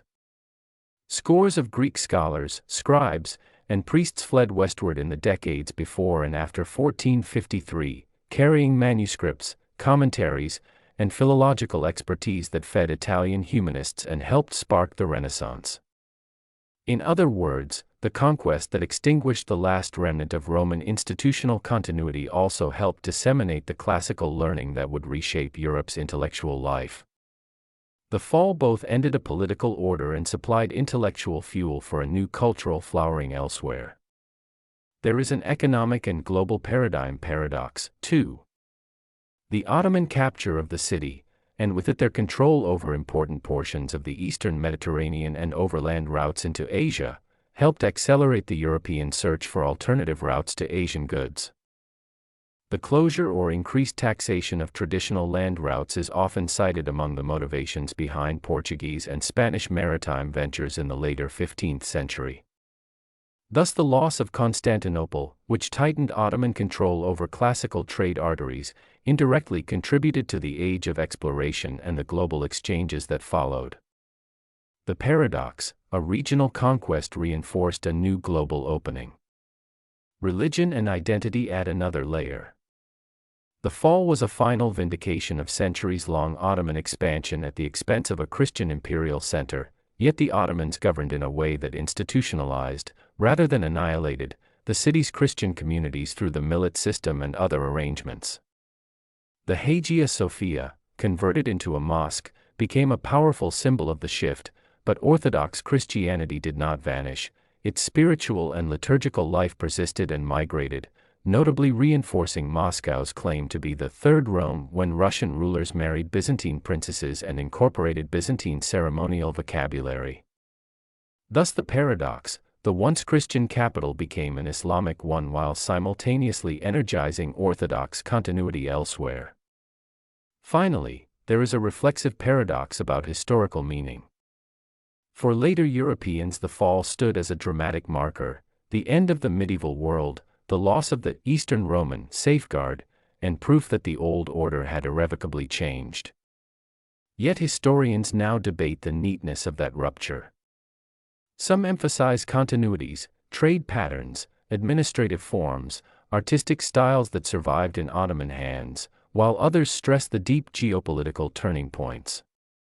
The paradox is that the event's meaning depends on where you stand. For Byzantium it was catastrophe, for the Ottomans it was foundation, for Renaissance Italy it was stimulus, for global history it became a pivot into early modernity. One event, multiple, even contradictory, legacies. In sum, the fall of Constantinople paradox is the fact that one decisive, violent event can simultaneously annihilate and preserve, can make obsolete certain technologies and make possible others, can close a chapter in one geography while opening new chapters elsewhere, can serve as both the end of an imperial story and the seat of cultural transmission and imperial reconfiguration.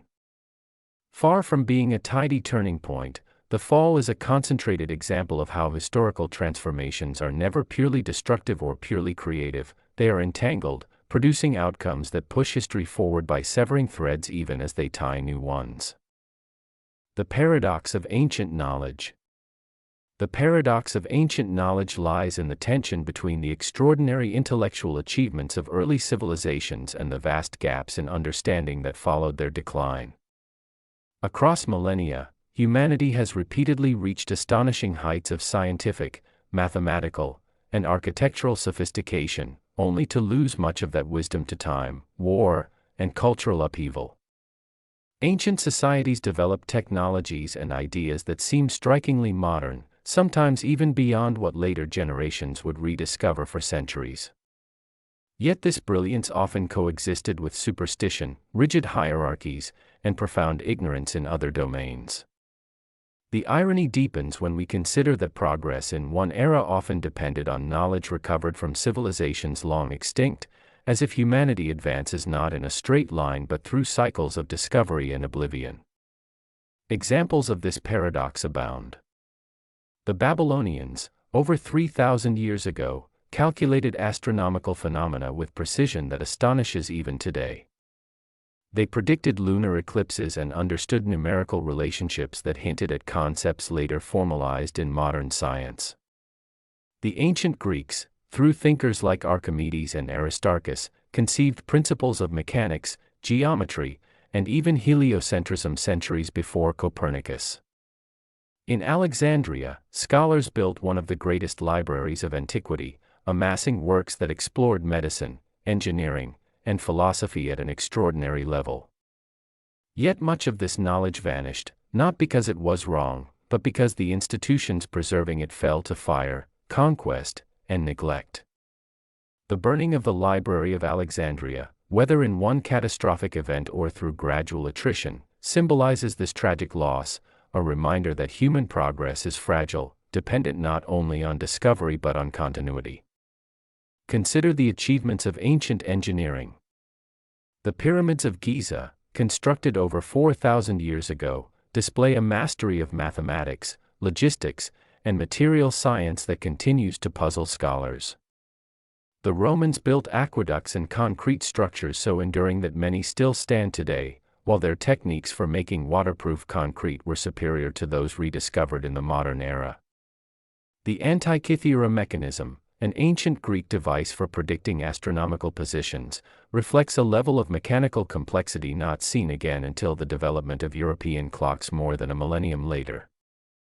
These marvels suggest a trajectory of progress, yet history defies that expectation. Instead of building upon such innovations continuously, societies regressed, forgetting techniques and theories that once seemed secure. The paradox grows sharper when we recognize that some ancient insights foreshadowed ideas central to modern science but remained dormant for centuries. Indian mathematicians developed the concept of zero and advanced algebraic methods long before Europe adopted them. Chinese engineers harnessed gunpowder, printing, and the compass, technologies that would later transform global history when reintroduced to the West. Yet despite these breakthroughs, none of these civilizations achieved an industrial revolution or a global scientific synthesis during their golden ages. Why? Because knowledge alone does not guarantee progress. Social structures, economic systems, and cultural attitudes shape whether discoveries become foundations for sustained advancement.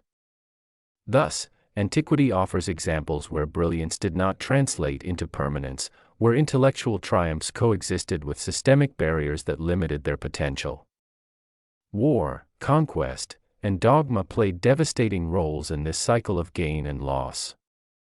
When Rome fell, Europe entered centuries of intellectual stagnation, a period often exaggerated as the Dark Ages but nonetheless marked by the disappearance of classical learning in the West. Texts of Plato, Aristotle, and Galen survived largely because Islamic scholars preserved and translated them during the Abbasid era, ensuring their eventual return to Europe. Here lies another irony: Western civilization, which prided itself on Greek and Roman heritage, reacquired much of that legacy from cultures it would later dismiss as alien. Knowledge, it seems, is not only fragile but migratory, crossing borders as empires rise and fall. Even today, the paradox persists in a different form. Modern science, with its vast complexity and specialization, far surpasses the scope of ancient inquiry, yet entire domains of ancient practice, herbal medicine, sustainable architecture, astronomical observation, still intrigue contemporary researchers. Some ancient techniques, like Roman concrete or Mayan water filtration, have proven superior to modern equivalents. This raises unsettling questions: how much was truly lost, and how different might history have been had continuity prevailed? Could humanity have reached its current level of development centuries earlier? Or does the very nature of progress demand these cycles of forgetting and rediscovery, as civilizations rise and collapse under the weight of their own contradictions? The paradox of ancient knowledge ultimately reflects the fragility of human achievement. Wisdom is not a permanent inheritance but a precarious chain of transmission, vulnerable to fire, fanaticism, and neglect. The ancients glimpsed truths that anticipated modernity, yet those truths often vanished into oblivion, leaving later generations to wonder, rediscover, and marvel. History teaches us that progress is neither inevitable nor linear; it is a rhythm of ascent and descent, a conversation between past and present in which even the most advanced ideas can be silenced, only to re-emerge centuries later as revelations anew. The Great Fire of London Paradox. The Great Fire of London Paradox is the striking contradiction that a catastrophe which devastated England's capital in 1666, destroying 4/5 of the medieval city, leaving tens of thousands homeless, and erasing centuries of architectural heritage, also became the very event that secured London's rebirth as a safer, stronger, and ultimately more modern city. In essence, the paradox is that near total destruction paved the way for renewal, and that one of the city's greatest disasters became one of its greatest opportunities. At first glance, the Great Fire was an unmitigated tragedy. Starting in a bakery on Pudding Lane, it raged for 4 days, fueled by tightly packed wooden houses, narrow streets, and the absence of effective firefighting systems. By the time it ended, St. Paul's Cathedral lay in ruins, 87 parish churches were gone, and thousands of businesses had been reduced to ash. For those who lost homes and livelihoods, it was an event of trauma, not triumph. Yet within the ashes lay the conditions for transformation, for the very destruction that erased the medieval city also cleared away the obstacles that had long prevented modernization. One layer of the paradox lies in public health. Before the fire, London was plagued by poor sanitation, open cesspits, and cramped wooden housing that created fertile conditions for disease. Only the year before, the city had been devastated by the Great Plague of 1665, which killed nearly 100,000 people. The fire, by sweeping through the densest and filthiest quarters, inadvertently acted as a purge, destroying plague-ridden areas and rat-infested dwellings. Though it was not understood at the time, the fire greatly reduced the likelihood of another major plague outbreak in London. Thus, what seemed like indiscriminate devastation paradoxically became a public health reprieve. Another dimension of the paradox is architectural and urban design. Medieval London had grown chaotically, with winding alleys and wooden buildings pressed dangerously close together. The fire obliterated this layout, creating a tabula rasa for planners and architects. Visionaries like Sir Christopher Wren proposed grand schemes of wide boulevards and monumental squares inspired by Renaissance ideals. While most of these ambitious designs were too costly or impractical to implement fully, the rebuilding did incorporate lasting reforms. Streets were widened, wooden houses were replaced by brick and stone, and iconic buildings such as the new St. Paul's Cathedral rose from the ruins. The fire destroyed a medieval city but enabled the emergence of a resilient, fireproof, and more ordered metropolis. The paradox also reveals itself in economic terms. Thousands of merchants and tradesmen lost everything in the blaze. Yet the destruction stimulated enormous demand for labor, materials, and financial innovation. Rebuilding London became a colossal economic engine, fueling growth in industries such as brickmaking, carpentry, and architecture. At the same time, the disaster spurred the development of modern insurance. The fire of 1666 directly inspired the creation of the first fire insurance companies and risk assessment models, institutions that have since become indispensable to modern economies. From loss came invention, from ruin came resilience. Culturally, too, the paradox holds. The Great Fire became a foundational memory for Londoners, a narrative of destruction and rebirth that reinforced the city's identity as a place capable of surviving catastrophe. The symbolism of the fire was reworked into a tale of providence. While the city burned, the nation endured, and London rose again, stronger than before. This transformation of trauma into triumph is itself paradoxical, as a tragedy was woven into the mythology of resilience and renewal. Finally, the paradox lies in time. In the immediate aftermath, the fire was remembered with horror, blame, and fear. Rumors spread of foreign plots, scapegoats were sought, and survivors struggled to survive. Yet in the long arc of history, the fire is remembered less for its destruction than for what came after: the cleaner, sturdier city. The magnificent St. Paul's Dome, the birth of modern fire safety, and the foundations of the insurance industry. Its disaster gradually faded into the background of its legacy of progress. Thus, the Great Fire of London paradox is the truth that devastation and renewal are often intertwined. The very flames that consumed London's past lit the way for its future. What appeared as catastrophe in one moment became opportunity in another, showing how human societies transform ruin into resilience and turn destruction into the raw material of progress. The paradox of slavery and freedom. The paradox of slavery and freedom is one of the deepest contradictions in human history, the reality that societies which proclaimed liberty, equality, and the natural rights of men often depended upon the labor and subjugation of enslaved people to sustain those very freedoms. The paradox is not simply that slavery and freedom coexisted, but that freedom for some was built upon the unfreedom of others, that liberty was defined, defended, and celebrated by elites who themselves owned, traded, or benefited from human bondage.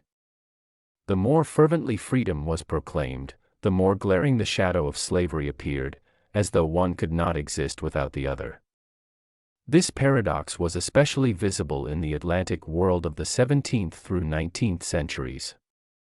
The American Revolution, for instance, was waged in the name of liberty and self-determination. The Declaration of Independence boldly asserted that all men are created equal and endowed with unalienable rights. Yet many of its authors, including Thomas Jefferson and George Washington, owned enslaved people. The United States, founded as a republic of freedom, was at the same time one of the largest slaveholding societies in history.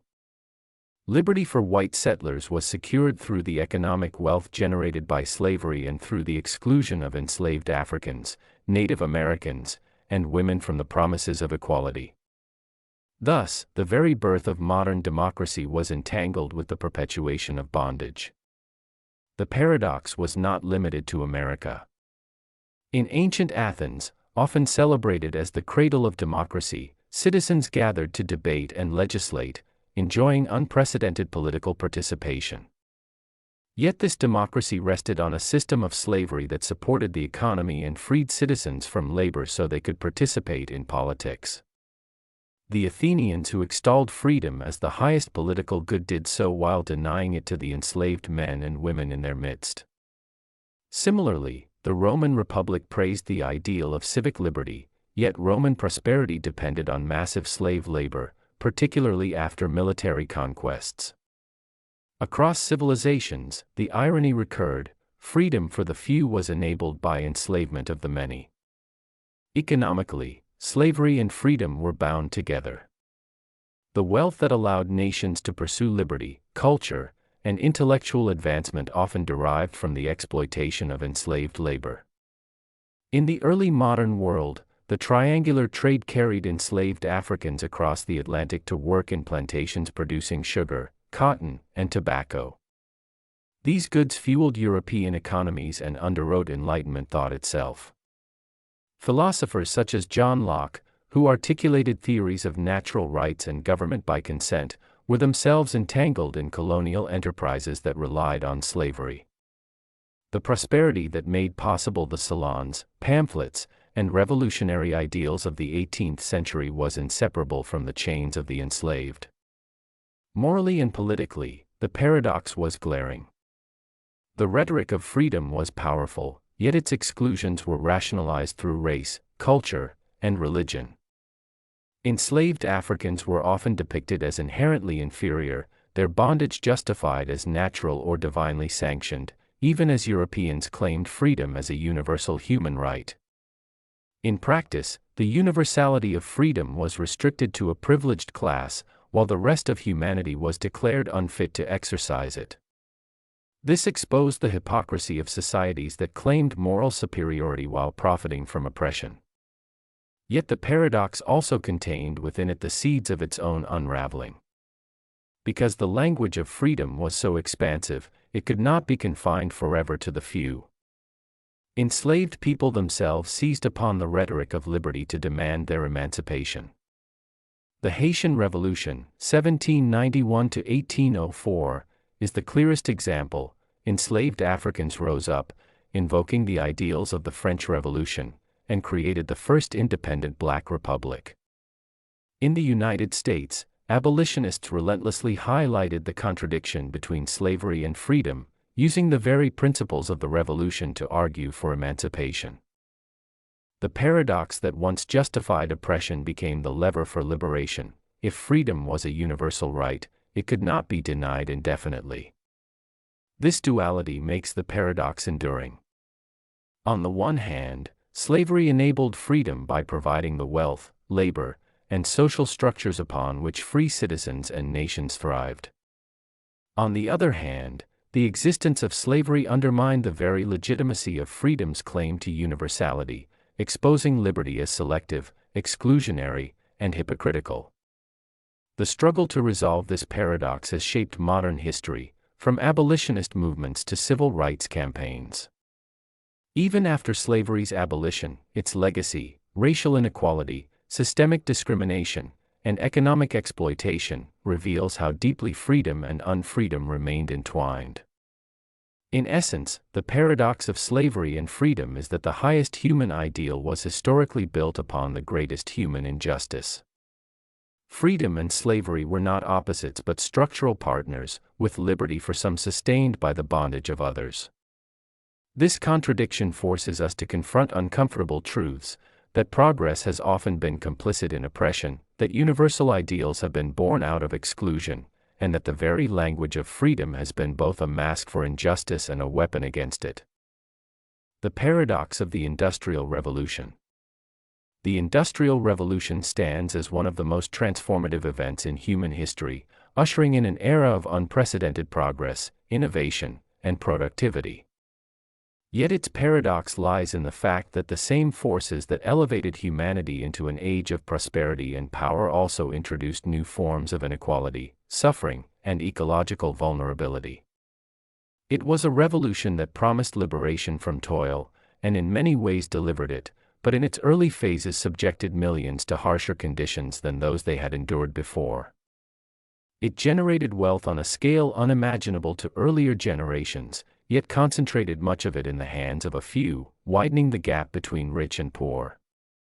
It extended human life through improved nutrition, sanitation, and medicine, but did so only after decades of misery in smoke-filled cities where disease and child labor ran rampant. Progress and peril, emancipation and exploitation, these dualities define the paradox of the Industrial Revolution. Before the Industrial Revolution, economies were primarily agrarian, and most production occurred within small communities, often under systems of artisanal craftsmanship. People lived according to the rhythms of the seasons, and while life was precarious and often harsh, it was also relatively stable. The advent of mechanization and factory production shattered this world. The promise was alluring: machines could multiply human effort, increase output, and reduce drudgery. Steam engines powered by coal replaced animal and human muscle, spinning frames and power looms revolutionized textile production, and ironworks and railways expanded horizons for trade and communication. For the first time, humanity appeared to have mastered the physical limits that had constrained economies for millennia. In theory, this abundance could have meant more leisure and security for all. In practice, it created a new economic order marked by displacement, alienation, and urban squalor. One of the deepest contradictions was the experience of the working class. Industrialization dismantled old livelihoods. Skilled artisans saw their trades vanish before the relentless efficiency of mechanized production, while peasants were uprooted from the land by enclosures and drawn into cities in search of wages. Factories promised employment, but the work was often grueling, repetitive, and dangerous. 12-hour shifts in poorly ventilated mills became the norm. Accidents maimed countless laborers, and wages, though steady, were barely enough to sustain life. The revolution that eventually reduced poverty and improved living standards did so only after creating new forms of misery for those who powered its engines. Women and children, cheaper to employ, were exploited as part of the industrial workforce, their lives consumed in conditions little better than bondage. The emancipation from agricultural toil was purchased at the price of a harsher servitude within brick walls. Urbanization magnified these tensions. The cities that sprang up around factories became centers of opportunity and innovation, but also of disease, overcrowding, and despair. Housing was hastily built and often lacked sanitation, water was contaminated, epidemics like cholera swept through the slums. While industrial capitalism generated immense wealth for factory owners, merchants, and financiers, it left the majority living in conditions that shocked even contemporaries. Social critics like Engels documented the degradation of workers' quarters, where whole families crowded into single rooms amid filth and hunger. Thus, the very process that would one day provide modern comforts first produced an urban nightmare, a vivid reminder that progress is seldom linear and that the benefits of innovation often lag far behind its costs. Another layer of the paradox lay in the social and political transformations industrialization unleashed. It empowered a new middle class, fostered literacy, and spread democratic ideals, yet it also intensified class antagonisms and inspired revolutionary movements. Industrial society gave rise to both liberal reform and radical socialism. To parliaments and to barricades. The same factories that manufactured consumer goods also produced the conditions for strikes, unionization, and ideological upheaval. The promise of universal prosperity clashed with the reality of concentrated wealth, making inequality more visible and more politically explosive than ever before. Beyond social and economic contradictions, the Industrial Revolution carried profound ecological consequences.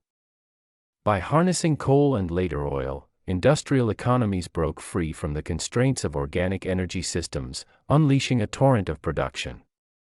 But this liberation from scarcity came at the cost of unprecedented environmental degradation.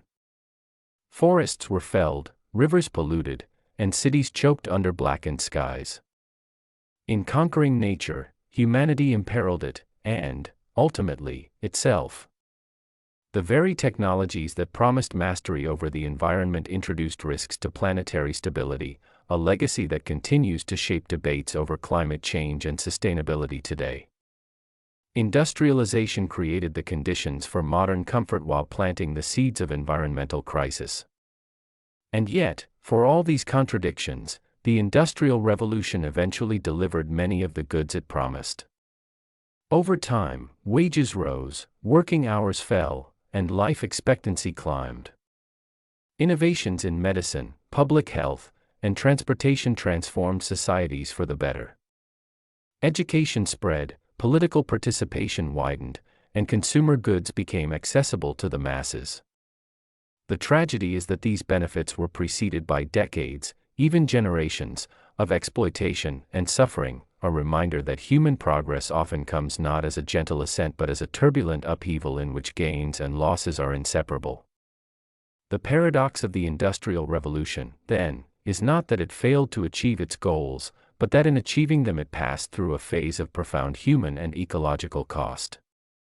It liberated humanity from the shackles of subsistence but bound it in new chains of industrial discipline. It created unprecedented wealth but also new forms of poverty. It extended the reach of human power while exposing the fragility of the planet. It made the modern world possible, and in so doing, created the modern world's deepest dilemmas. The paradox of Viking conversion. The story of the Viking conversion to Christianity is one of the most striking paradoxes in medieval history, for it chronicles how a culture renowned for its fierce pagan traditions, warrior ethos, and defiance of foreign rule came to embrace the very faith of the civilizations it had once plundered. The Norsemen of Scandinavia, whose identity was bound to honor, strength, and loyalty to ancestral gods, became defenders of a religion that preached humility, forgiveness, and the renunciation of violence. This transformation was neither sudden nor simple, and it occurred not under the shadow of defeat alone but through a complex interplay of politics, trade, and cultural assimilation. The paradox lies in the fact that the same seafaring raiders who terrorized Christian Europe, burning monasteries and desecrating churches, eventually became zealous Christians themselves, sometimes even leading crusades in the name of the cross. How did a faith associated with their enemies become the foundation of their own societies? To understand this paradox, one must begin with the Viking Age itself. From the late 8th century onward, Scandinavian warriors launched raids across the coasts of Europe, striking fear into kingdoms from the British Isles to the Mediterranean. Their attacks were not random acts of savagery but often targeted the richest and least defended sites, monasteries and churches.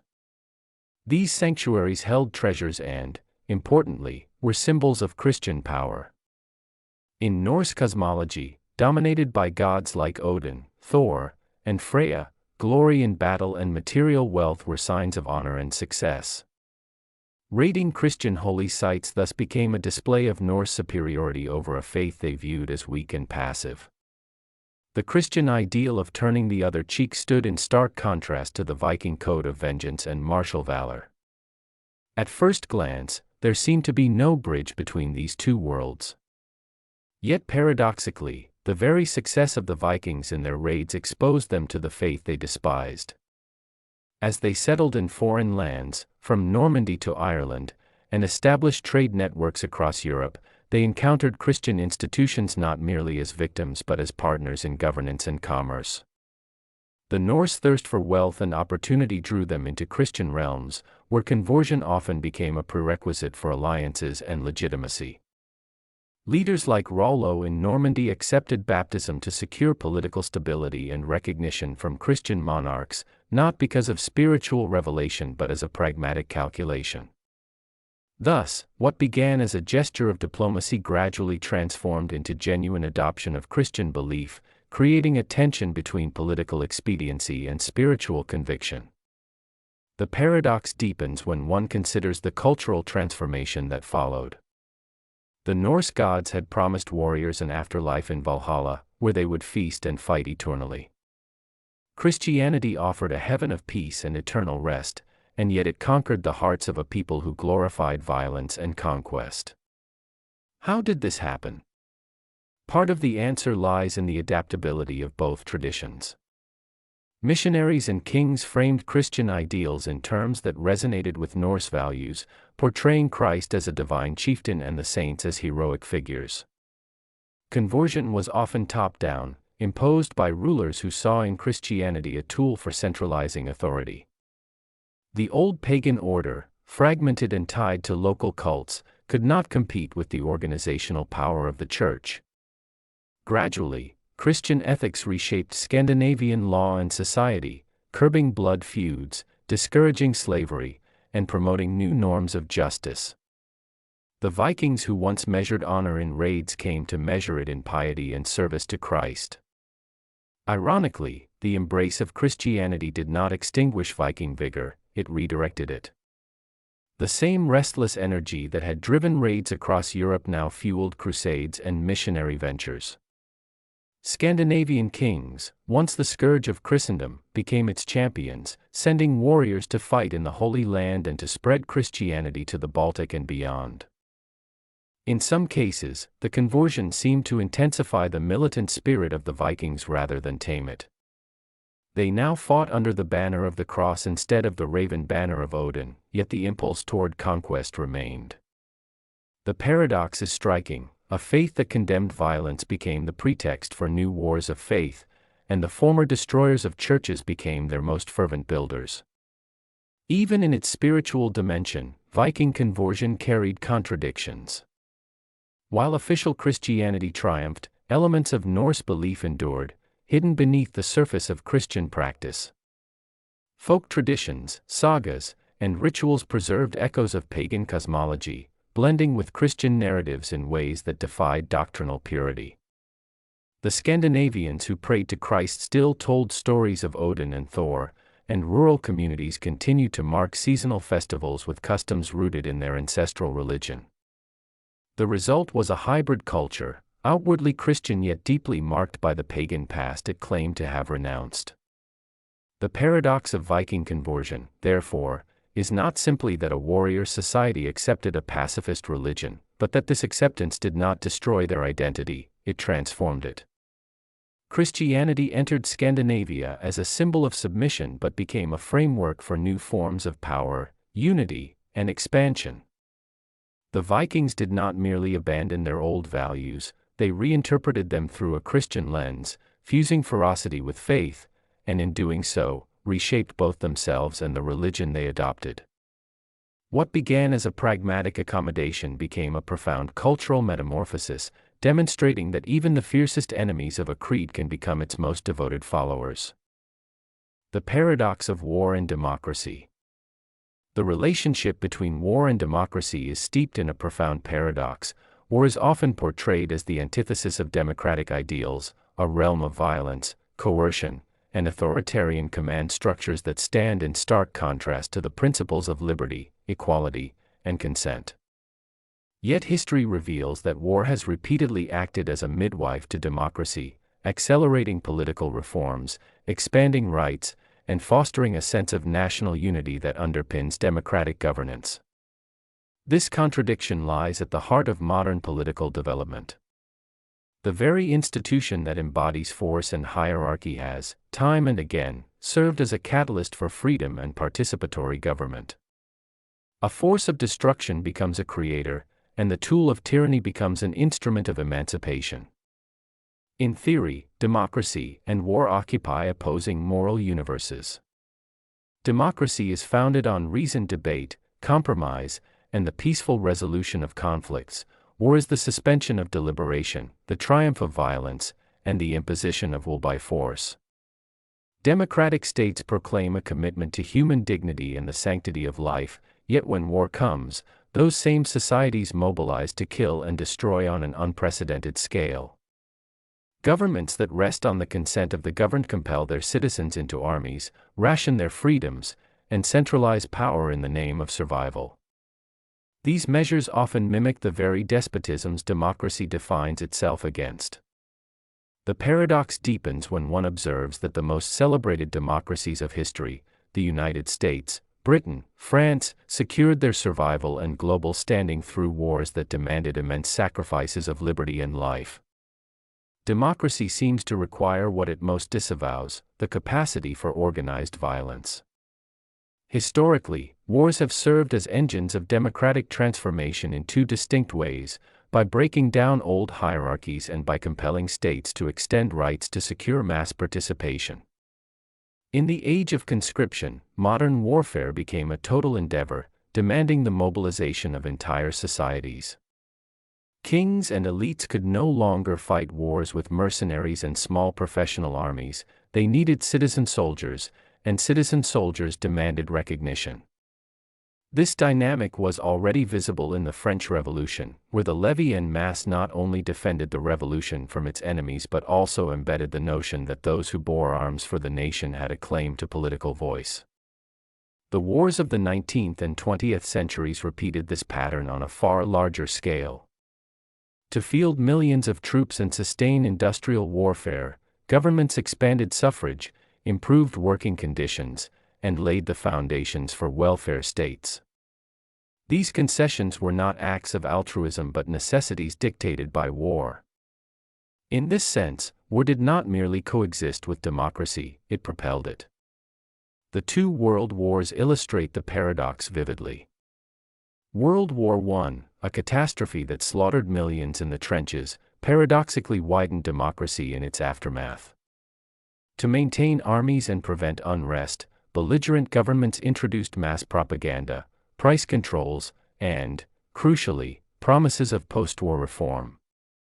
When the guns fell silent, the political map of Europe was transformed, empires crumbled, republics rose, and universal male suffrage became the norm in many states.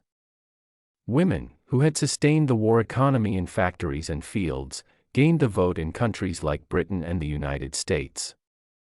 Yet these democratic gains were born of a conflict that had required unprecedented state coercion, conscription, censorship, and suppression of dissent, showing how the pursuit of victory temporarily extinguished the liberties it later advanced. World War II magnified this tension. Fought in the name of freedom against fascism, it forced democratic nations to embrace vast centralization and surveillance. The United States, a champion of individual rights, interned its own citizens of Japanese descent. Britain imposed rationing, censorship, and curfews. Civil liberties contracted dramatically, yet when the war ended, these same societies emerged stronger in their democratic ethos. The GI Bill in America opened higher education and home ownership to millions of veterans. In Britain, the Beveridge Report paved the way for the modern welfare state. War, with all its authoritarian imperatives, had expanded the promise of equality, knitting societies together through shared sacrifice and laying the groundwork for the most egalitarian decades of the modern era. This paradox was not confined to the Western world. Anti-colonial movements often drew their strength from wars fought in Europe.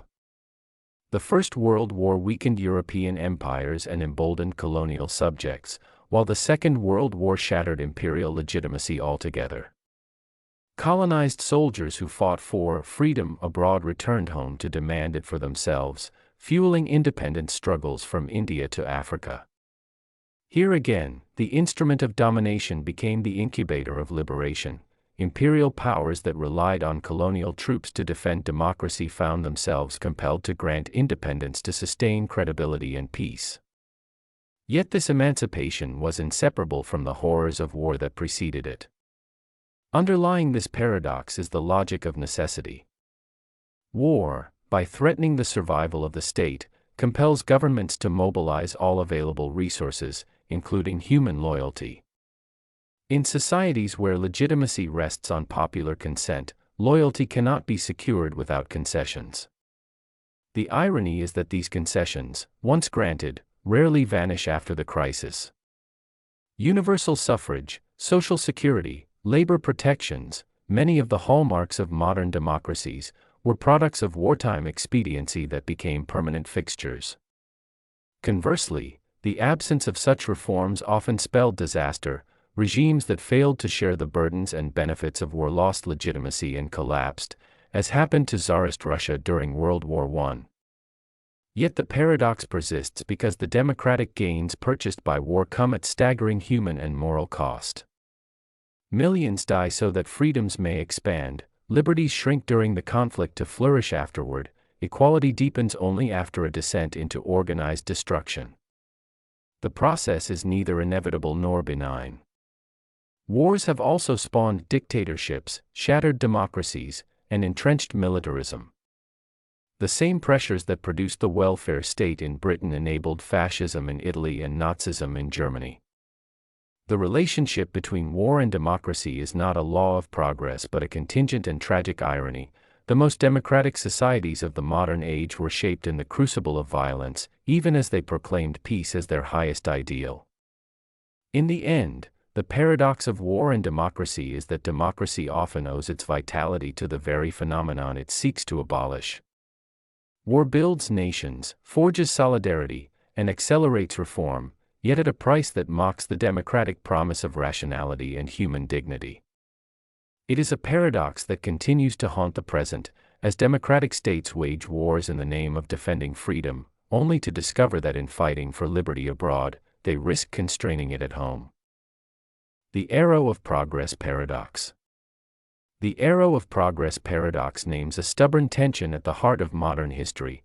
The very advances that push humanity forward also generate new risks, losses, and forms of dependence that exist only because of those advances.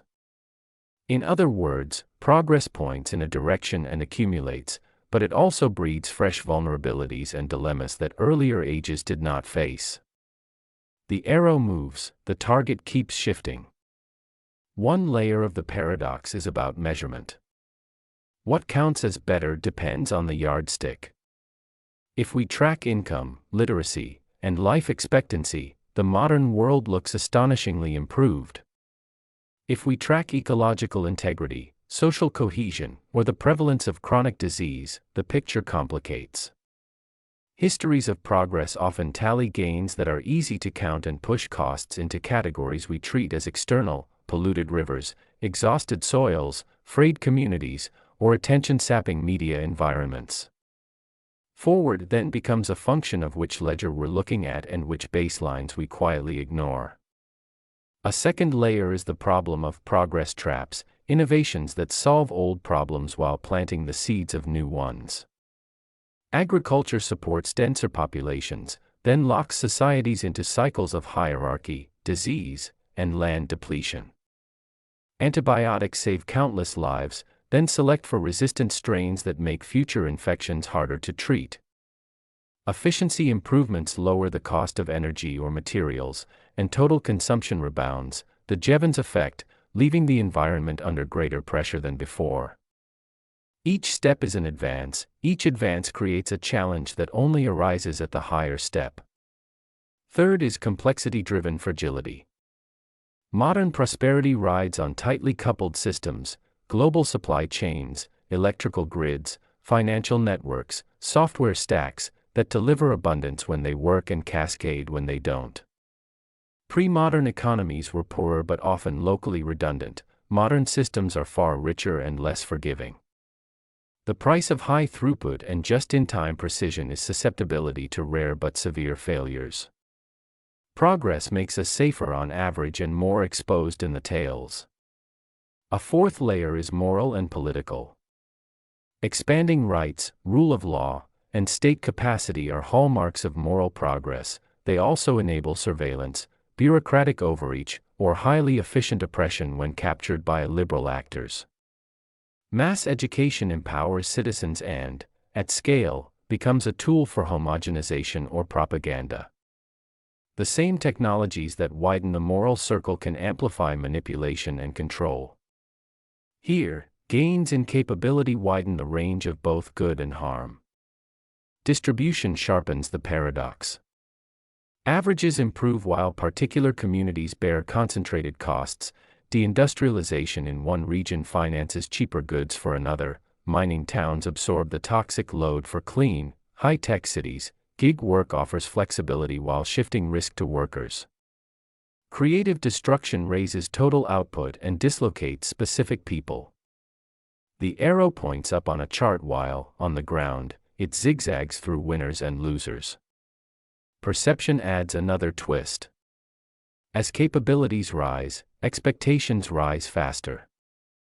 A culture that can prevent more suffering becomes more sensitive to the suffering that remains. Improved detection, medical imaging, data dashboards, viral media, makes problems newly visible. A safer world can feel more dangerous because we're better at noticing what's wrong. The better things get, the worse they can feel, partly because progress produces an ethic that refuses to accept harms once deemed normal. Time scales complicate matters further. Knowledge accumulates with a ratchet effect. Hard-won insights rarely vanish entirely, yet institutions and infrastructures can regress.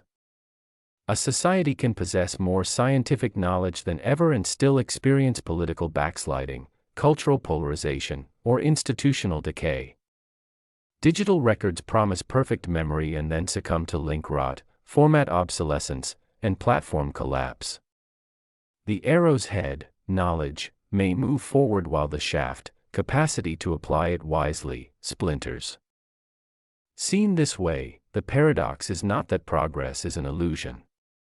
It's that progress is entangled. It advances by creating new frontiers of risk, obligation, and moral scrutiny.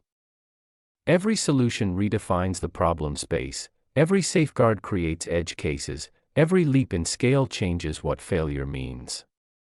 The task isn't to abandon the arrow but to design for its consequences, price externalities and from the start, build slack and redundancy into critical systems, pair innovation with governance, track distribution as well as averages, and adopt metrics that register costs alongside gains.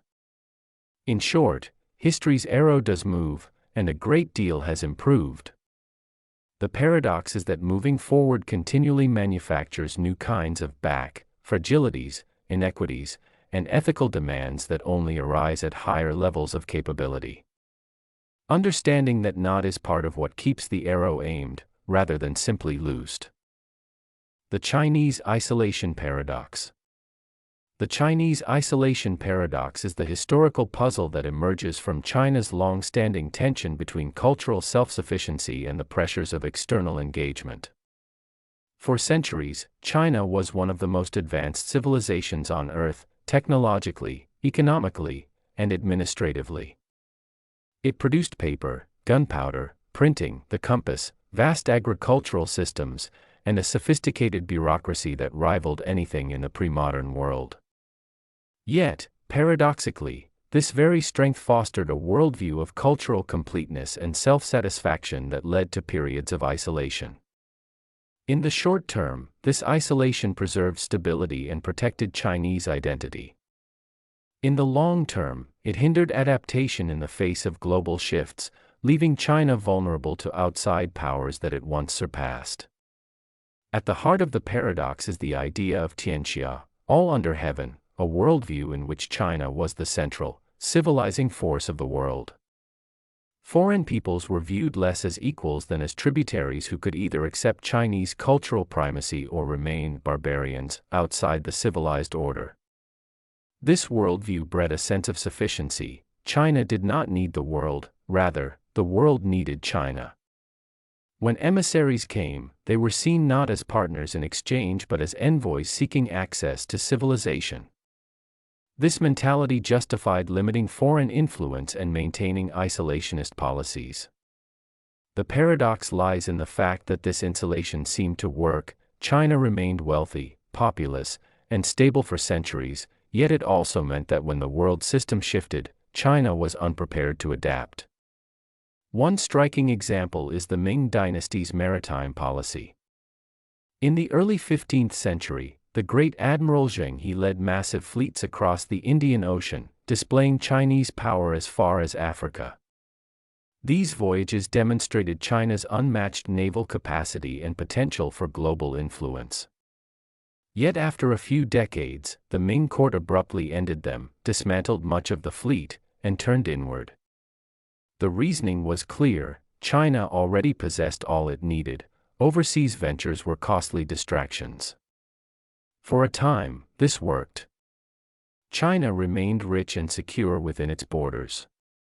But centuries later, when European powers arrived by sea, having built global empires through trade, colonization, and naval dominance, China had no comparable infrastructure. The very isolation that once preserved stability had become a strategic liability. The paradox also extends to technology. China invented paper, printing, and gunpowder, yet its insular worldview often limited the global spread or application of these innovations. Gunpowder, for instance, was used in fireworks and siege weapons, but Europe, through constant interstate competition, developed it into advanced firearms and artillery that later outclassed Chinese forces. In this way, China's confidence in its cultural superiority reduced the incentive to push technologies beyond their established uses. What once symbolized brilliance became, paradoxically, a marker of stagnation. Cultural pride also played a role. When European envoys, such as Britain's Lord Macartney in 1793, sought to establish direct trade relations, the Qing Emperor famously rejected the idea, declaring that China had no need of foreign goods. Yet, within a century, China would be forced into humiliating, unequal treaties, after defeats in the Opium Wars, compelled to accept foreign trade and influence under terms that undermined its sovereignty. The paradox is clear: the same conviction that insulated China from unnecessary entanglements in its golden ages left it vulnerable when external powers had grown too strong to be ignored. And yet, the paradox is not simply a story of decline. Isolation preserved Chinese culture, philosophy, language, and traditions across millennia, ensuring a continuity unmatched by many other civilizations. Unlike Rome, which fragmented after its fall, or other empires absorbed into conquerors' systems, China reasserted itself again and again after periods of turmoil. Its isolation helped shield it from full-scale assimilation, allowing it to remain distinct and resilient. Thus, what weakened China geopolitically also protected it culturally. The Chinese isolation paradox, then, is the dual truth that isolation was both China's greatest strength and its greatest weakness. It allowed the empire to preserve stability, identity, and continuity for millennia, but it also delayed adaptation to a world that was becoming increasingly interconnected and competitive. By the time China sought to re-engage with the global order in the 19th and 20th centuries, the balance of power had shifted irreversibly, and it had to do so on unfavorable terms. In essence, the paradox captures a universal dilemma of civilizations: the choice between protecting one's cultural core through insulation or risking it through openness. China's history shows that both strategies carry costs, and that success in one era can become liability in another. The paradox of historical progress. The paradox of historical progress lies in the tension between humanity's undeniable advancements and the recurring cycles of destruction, violence, and regression that accompany them. It is the contradiction that history shows a pattern of improvement, greater knowledge, technology, longevity, and freedom, while simultaneously demonstrating that progress never comes without new dangers, unintended consequences, or losses of what came before. In other words, history seems to move forward, yet the very process of moving forward generates crises that threaten to undo or overshadow those gains. At the heart of this paradox is the way progress is measured. Technological innovation has transformed human life beyond recognition. Medicine has eradicated diseases that once killed millions, machines have multiplied productivity, and digital communication connects the globe instantly. Yet each advance has carried its shadow. The Industrial Revolution brought unprecedented prosperity but also created brutal working conditions, environmental damage, and vast inequalities. The atomic age promised limitless energy but also produced weapons capable of ending civilization in an instant. The digital age has expanded access to knowledge but simultaneously unleashed misinformation, surveillance, and alienation. Progress is never pure, it is always entangled with regress. This paradox also reflects the cyclical patterns of history. Periods of flourishing are often followed by collapse. The Roman Empire pioneered law, infrastructure, and governance, but its fall plunged much of Europe into centuries of fragmentation.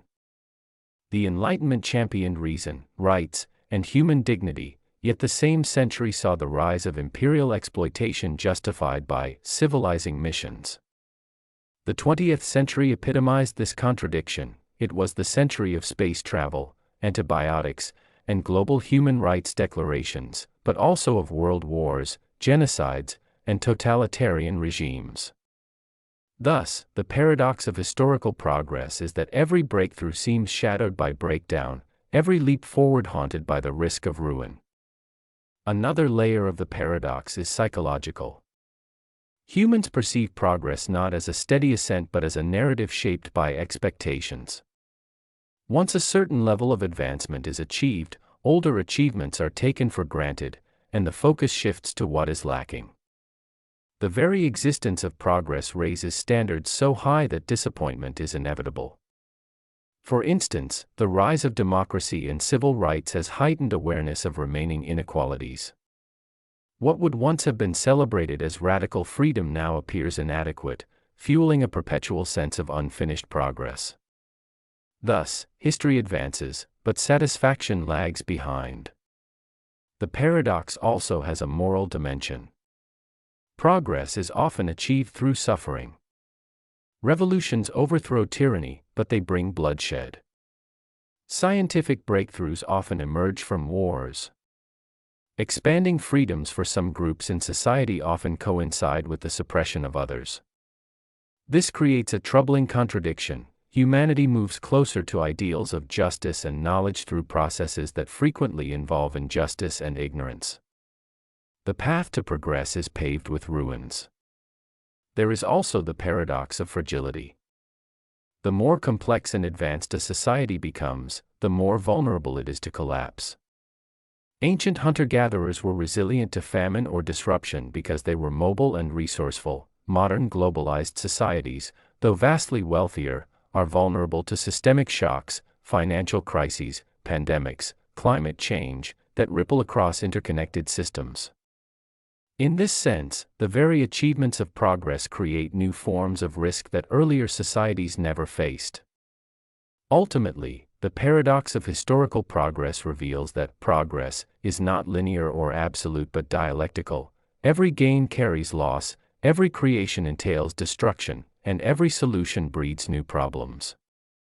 Humanity has, in the long arc of history, moved from caves to skyscrapers, from myth to science, from tribal war to international law, but it has also invented weapons of mass destruction, systems of oppression, and technologies that threaten the very survival of the planet. Progress both liberates and endangers. It elevates humanity while binding it ever tighter to its unintended consequences. Thus, the paradox of historical progress is not a contradiction to be resolved but a truth to be lived with. History is the story of a species that creates meaning and advancement out of struggle, only to confront new struggles born from its very successes.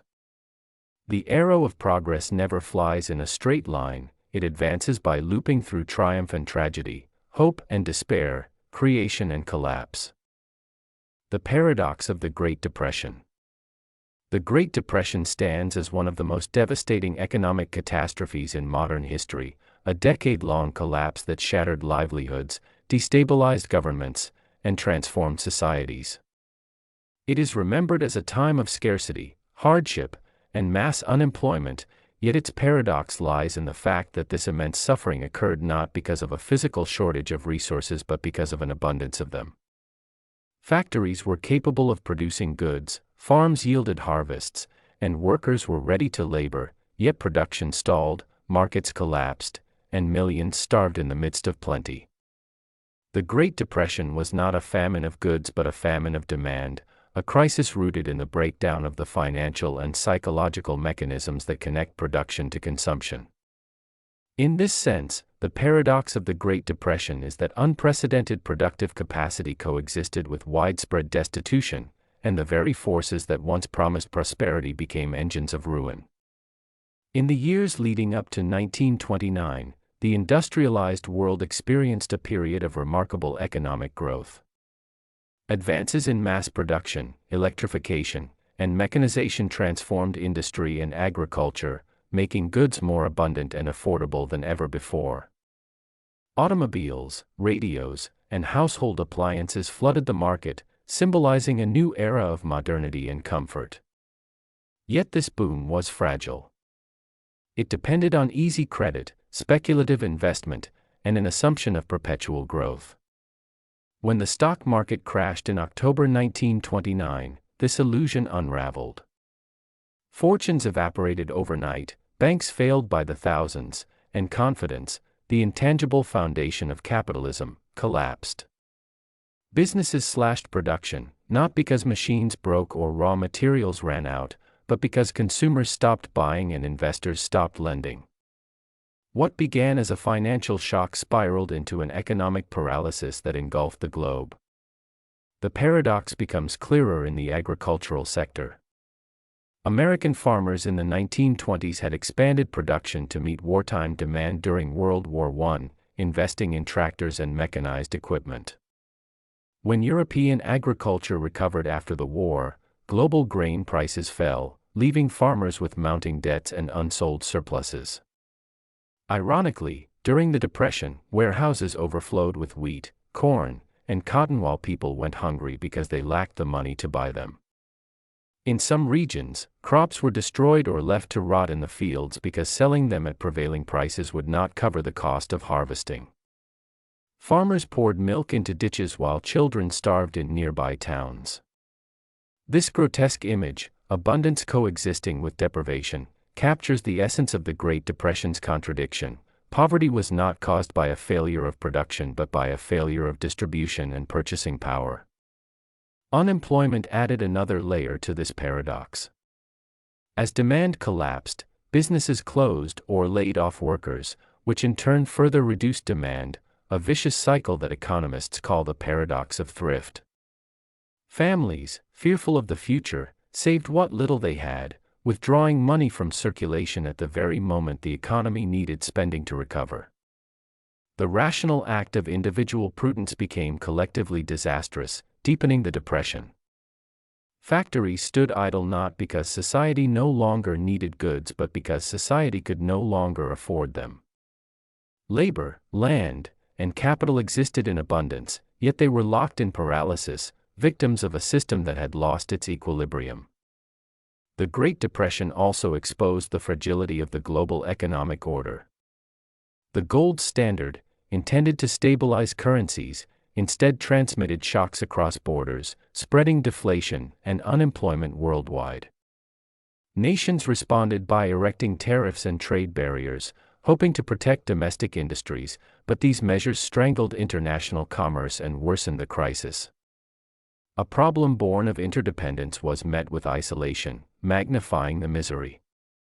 Here again is a paradox: measures intended to preserve prosperity hastened its destruction.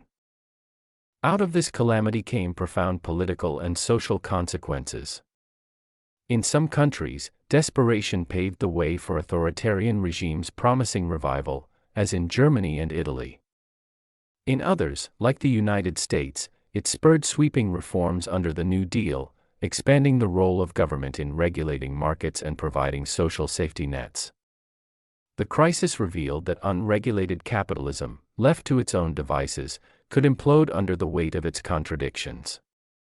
It taught that markets are not self-correcting in times of severe contraction and that prosperity requires not just production but also confidence, coordination, and equitable distribution.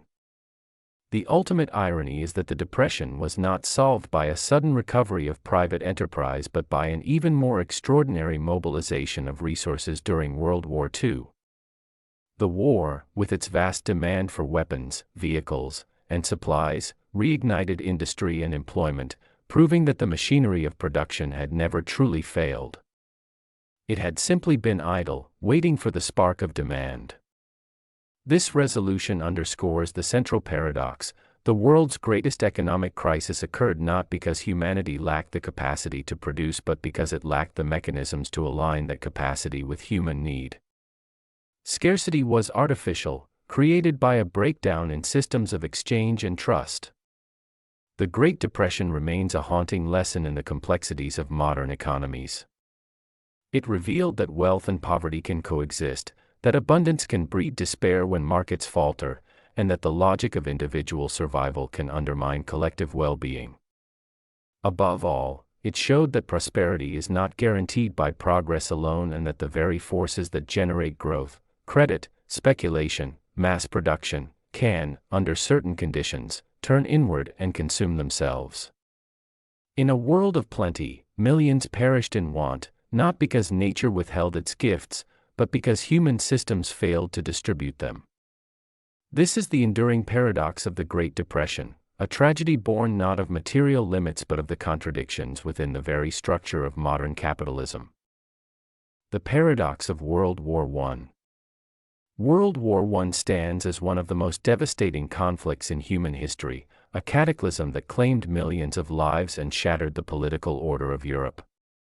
Yet within this immense tragedy lies a profound paradox. The war that was expected to be short, decisive, and even redemptive turned into a prolonged nightmare of mechanized slaughter.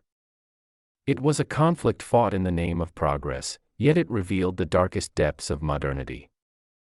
It promised to preserve stability and civilization, yet it destroyed empires, redrew borders, and sowed the seeds of even greater catastrophes. The very qualities that were supposed to make the modern world humane and rational, science, technology, nationalism, became instruments of unprecedented destruction. At its outbreak in 1914, the war was greeted in many capitals with enthusiasm, even euphoria. Leaders and citizens alike believed it would be brief, perhaps a matter of months, settled by one or two decisive battles like those of the previous century. Industrial progress and railroads were thought to ensure quick mobilization and victory. Advanced weapons would, it was assumed, make war more efficient, not more horrific. In this expectation lies the first paradox: modernity, which promised mastery over nature and the human condition, delivered chaos instead. The very innovations that were supposed to shorten the conflict, machine guns, heavy artillery, poison gas, created a stalemate of unprecedented lethality. Trenches stretched from the North Sea to Switzerland, and the war became not a swift contest of maneuver but a grinding war of attrition in which human life was consumed on an industrial scale. This contradiction was mirrored in the ideals for which the war was fought. Governments presented the conflict as a defense of civilization against barbarism, of freedom against tyranny. Yet the methods employed, mass conscription, censorship, propaganda, and the suspension of civil liberties, undermined the very principles they claimed to uphold. Entire societies were mobilized for total war, and the line between combatant and civilian blurred as blockades and aerial bombardments inflicted suffering far from the front lines. The rhetoric of honor and sacrifice masked the reality of mechanized killing, where courage and individuality were rendered almost meaningless by the impersonal power of modern weaponry. In this sense, the war did not ennoble humanity, it mechanized death. The paradox deepens when we consider its political consequences. The war was launched to preserve the balance of power in Europe, to prevent any single state from dominating the continent. Yet the outcome was the collapse of the very system it aimed to protect. The German, Austro-Hungarian, Ottoman, and Russian empires all disintegrated under the strain of war, leaving a fractured map of fragile states vulnerable to extremism. The treaties that followed, particularly the Treaty of Versailles, were intended to secure a lasting peace, but instead they planted the seeds of future conflict. Harsh reparations, territorial adjustments, and the humiliation of defeated nations fostered resentment and instability. The war that was supposed to end war became the parent of another, even more catastrophic war a generation later. Even on the level of ideas, the war was paradoxical. For decades before 1914, Europe had believed in progress. The advance of science, reason, and human welfare seemed inexorable. International trade, cultural exchange, and shared scientific achievement gave rise to the notion that war among great powers was obsolete, a relic of a more primitive age. Yet it was precisely the most advanced nations, the centers of culture and enlightenment, that plunged the world into slaughter. The instruments of progress, chemistry, engineering, industry, became tools of mass death. Poison gas, aerial bombardment, and barbed wire were not regressions into barbarism but the logical products of modern science applied without restraint.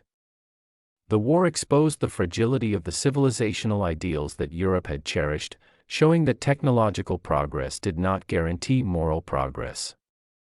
The human experience of the war was equally riddled with contradictions. Soldiers went to the front expecting glory and found instead mud, rats, and endless terror. Acts of individual heroism coexisted with mass anonymity. Entire regiments could be annihilated in minutes without gaining an inch of ground. The romantic image of war as a test of valor and character dissolved in the face of artillery shells that obliterated men before they even saw the enemy. Writers and poets who had once exalted national honor turned into chroniclers of disillusionment, giving birth to a literature of bitterness and despair. The lost generation emerged not only from the cemeteries of Flanders and the Somme but from the shattered illusions of an entire civilization.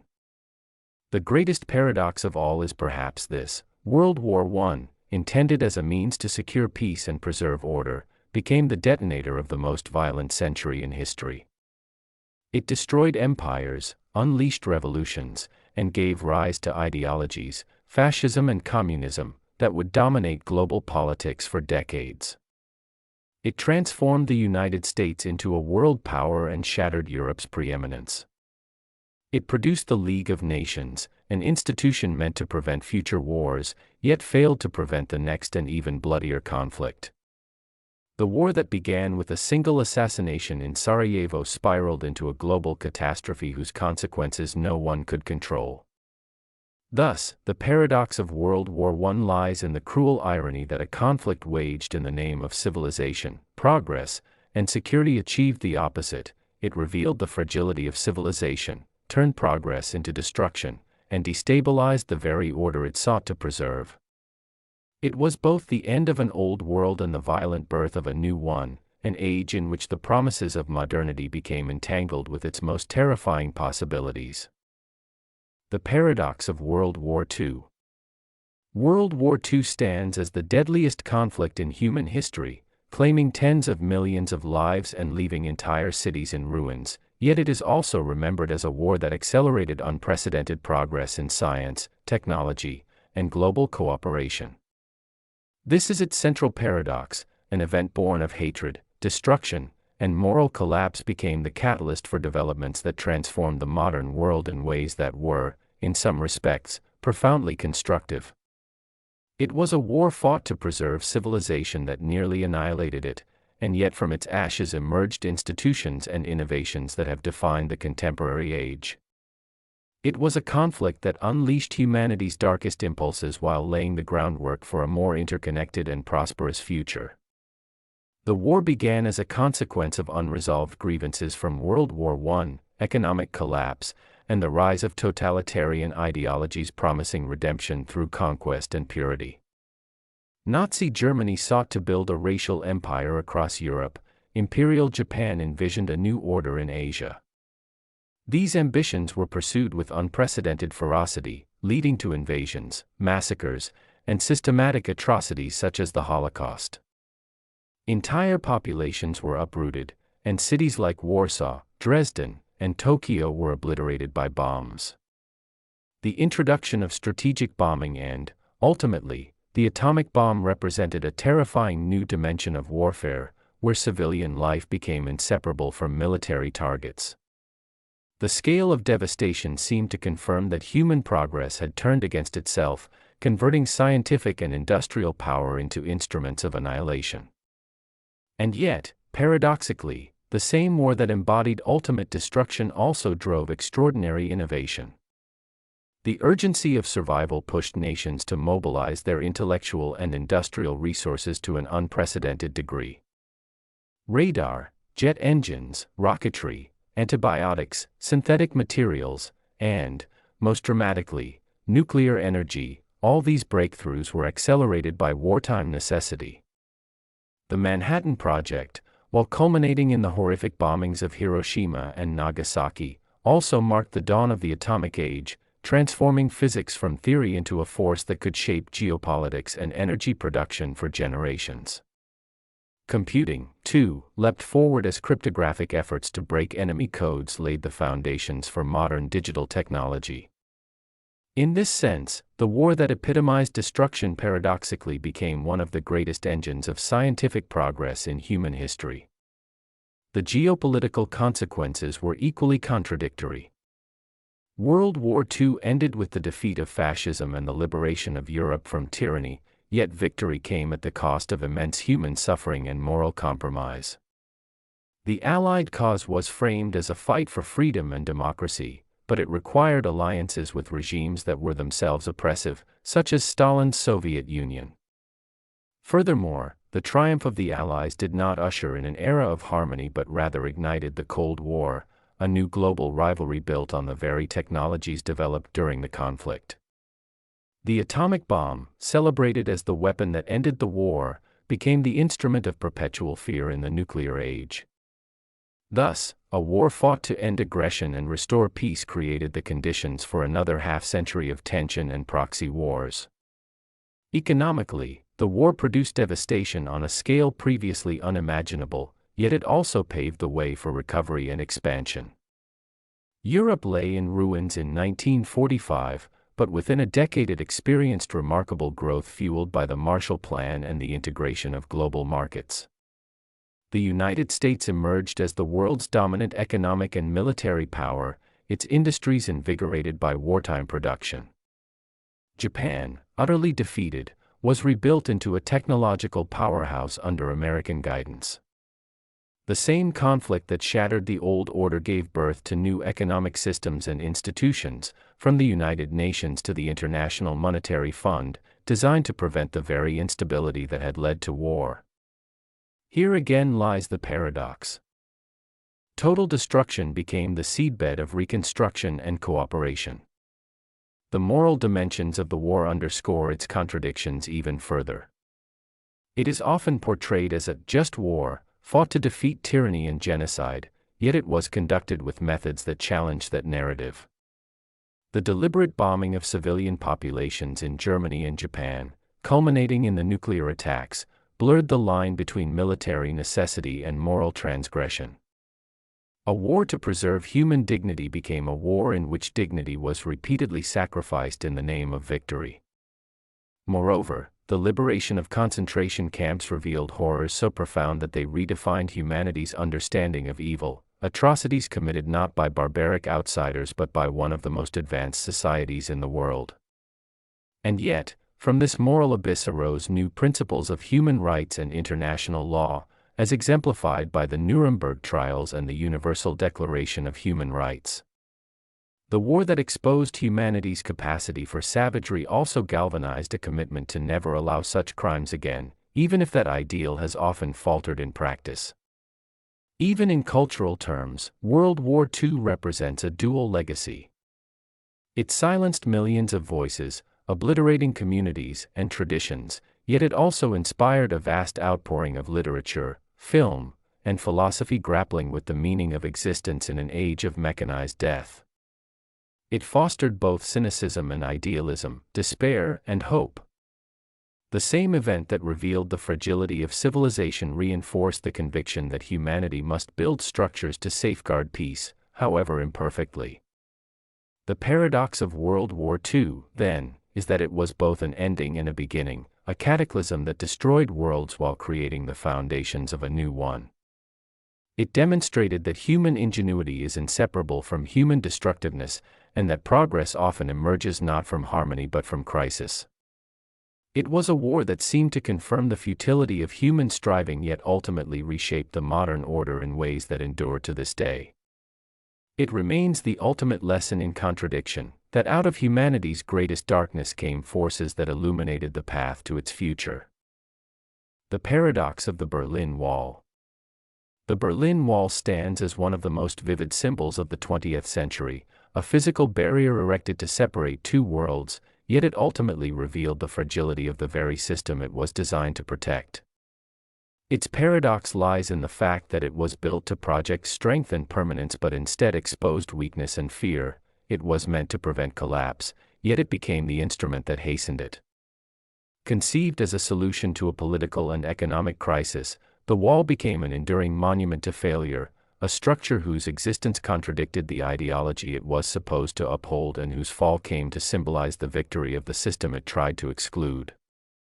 When the Berlin Wall was constructed in 1961, it was presented by the East German government and its Soviet backers as a necessary defense against Western aggression, a protective barrier to safeguard socialism. In reality, it was a desperate measure to stop the hemorrhaging of East Germany's population. Before the wall, thousands of East Germans fled each day through Berlin, seeking freedom and opportunity in the West. This exodus threatened the economic stability and legitimacy of the German Democratic Republic, GDR. To stop it, the state encircled West Berlin with barbed wire and concrete, cutting streets in half, dividing families, and turning a vibrant city into a microcosm of the Cold War.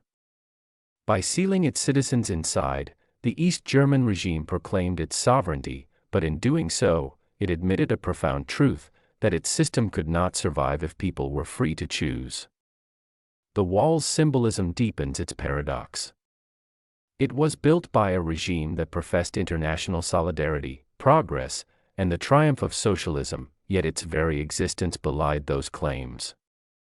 A state that proclaimed itself a people's democracy felt compelled to imprison its people behind concrete and guard towers.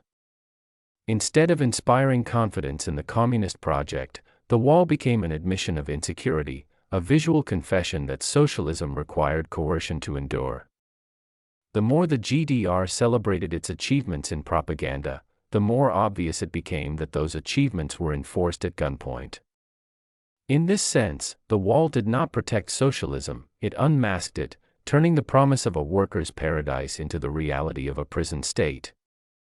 And yet, while it was a structure of oppression, the wall also achieved a strange kind of stability. For nearly 3 decades, it froze the division of Berlin and, by extension, Europe. It reduced the risk of direct superpower confrontation by solidifying the boundary between East and West. The wall was brutal, but it became a guarantee of peace in an age of nuclear danger, a grim solution that prevented a greater catastrophe. This duality makes it even more paradoxical, a monument to division that paradoxically preserved a fragile equilibrium in the Cold War order. The paradox reached its climax in 1989 when the wall fell, not through invasion or conquest but through the very forces it sought to contain, the desire for freedom, openness, and connection. For years, East German authorities insisted that the wall would stand for 50 or 100 years, yet it collapsed almost overnight, crumbling not under artillery but under the weight of its own contradictions. By the late 1980s, reforms in the Soviet Union, growing dissent within the Eastern Bloc, and mounting protests in East Germany exposed the unsustainable nature of a system built on isolation. The wall that symbolized permanence revealed its transience, the concrete barrier that seemed unbreakable fell without a shot being fired. Its destruction became the defining image of the Cold War's end, a reversal so swift and total that it made the structure's former power seem almost illusory. Ironically, the wall that had once divided the world now unites it in memory. Fragments of its concrete stand in cities across the globe, relics not of strength but of failure. It has become a cautionary emblem of what happens when states try to imprison ideas and restrict human movement. The wall, intended to assert control, ended up accelerating the disintegration of the system it defended by demonstrating that no barrier can indefinitely contain human aspirations. It taught an enduring lesson that walls, no matter how high or guarded, cannot suppress the forces of change forever. The structure meant to preserve communism became the most powerful symbol of its collapse. The Cold War Paradox. The Cold War is often remembered as an era of tension, fear, and rivalry between two superpowers, the United States and the Soviet Union, locked in a struggle for global supremacy. Yet at the heart of this confrontation lies a profound paradox. It was a war that was never truly fought, a conflict defined by the absence of the very thing that gives war its name, direct, large-scale combat between its principal adversaries. It was a contest for ideological and political dominance that nearly destroyed the world in the name of preventing its destruction. It was a confrontation that fueled extraordinary technological and scientific progress, even as it threatened to annihilate civilization. The paradox of the Cold War is that it was both a war of restraint and a war of excess, a conflict that safeguarded peace through the perpetual threat of unimaginable violence. When World War II ended in 1945, the Allied victory quickly dissolved into mutual suspicion. The United States and the Soviet Union emerged as the two dominant powers, yet their visions for the post-war order were irreconcilable. The U.S. championed liberal democracy, capitalism, and free markets, while the Soviet Union sought to expand communism under a centralized, authoritarian system. Both claimed to represent the path to human progress, both feared that the other's triumph would mean global enslavement. From this ideological gulf arose an arms race of unprecedented proportions. Each side built massive arsenals of nuclear weapons, capable of obliterating life on Earth many times over. And here lies the first contradiction: the very weapons created for security made the world infinitely more insecure. Deterrence required stockpiling destructive power on a scale beyond imagination, yet using it meant mutual annihilation. The doctrine of mutually assured destruction was both a guarantee of peace and a guarantee of catastrophe, its logic chilling in its simplicity. Survival depended on the certainty that any attack would trigger an apocalyptic response.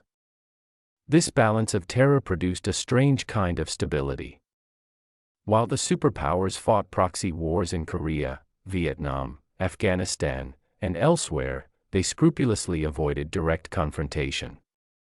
The greatest military powers in history never clashed in open battle because to do so would have invited nuclear devastation. The Cold War was thus a war that could not be won and could not be fought, a contest where the appearance of strength mattered as much as strength itself. Diplomatic crises, such as the Cuban Missile Crisis of 1962, brought the world to the brink of destruction, only for both sides to pull back in recognition of the suicidal implications of their rivalry. The paradox is stark: peace depended on the credible threat of total war, and the avoidance of conflict required the constant preparation for it. Yet the Cold War was not only about weapons, it was also a battle for hearts and minds. Both the United States and the Soviet Union invested immense resources in propaganda, culture, and technological spectacle to demonstrate the superiority of their systems. Space exploration became a symbolic theater of this struggle. The race to the moon, culminating in the Apollo 11 landing in 1969, was at once a triumph of human ingenuity and a byproduct of geopolitical rivalry. Scientific advances in computing, telecommunications, and aerospace flourished under the pressure of competition, even as the underlying motive was domination rather than pure curiosity. The paradox here is that the fear of destruction became a driver of progress. Nuclear physics, satellite technology, and the digital revolution all advanced because two nations sought to outdo each other in the shadow of annihilation. The Cold War also generated a paradox in political and social life. In defending freedom, the United States often compromised the very values it claimed to uphold. Anti-communist hysteria during the McCarthy era led to censorship, blacklists, and violations of civil liberties. In the name of security, surveillance expanded, and dissent was stigmatized. The Soviet Union, professing to fight for equality and liberation, imposed authoritarian regimes across Eastern Europe, suppressing uprisings in Hungary and Czechoslovakia with brutal force. Both sides cloaked their ambitions in universal ideals, yet both engaged in actions that betrayed those ideals. A struggle framed as moral was often conducted through morally ambiguous means: coups, covert operations, and the manipulation of weaker nations. Even its conclusion was paradoxical. The Cold War ended not with a cataclysm, as many feared, but with a whimper: the peaceful collapse of the Soviet Union in 1991. Decades of confrontation dissolved into an unexpected victory for the West without a major war being fought. Yet the end of the Cold War did not bring the end of conflict or the disappearance of nuclear weapons. The arsenals remain, and the rivalries they embodied have re-emerged in new forms. The very tools that guaranteed peace through terror still exist, a dormant reminder of an age when the survival of humanity rested on the edge of a button. The Cold War, then, was a contradiction made into a global system, a war that preserved peace, a rivalry that fostered progress while threatening extinction, an ideological battle that distorted the ideals it claimed to defend. It taught humanity that the logic of power in the nuclear age is not victory but survival, and that the most dangerous conflicts are those that cannot be fought yet cannot be resolved. Its paradox endures in the fragile balance that still governs a world haunted by weapons too terrible to use, yet too important to abolish. The paradox of the Ottoman decline. The paradox of Ottoman decline is that an empire invoked for centuries as the Sigmund of Europe proved astonishingly resilient, reformist, and inventive, and that many of the very measures taken to save it ended up accelerating its dissolution. The decline was real in the sense of shrinking borders, fiscal crises, and military defeats, but it was also a narrative deployed by outsiders and Ottoman statesmen alike to justify intervention or reform. Between the 17th and early 20th centuries, the empire repeatedly reinvented itself, centralizing administration, updating armies, codifying law, and knitting together far-flung provinces with telegraphs and railways. These projects extended Ottoman life by generations.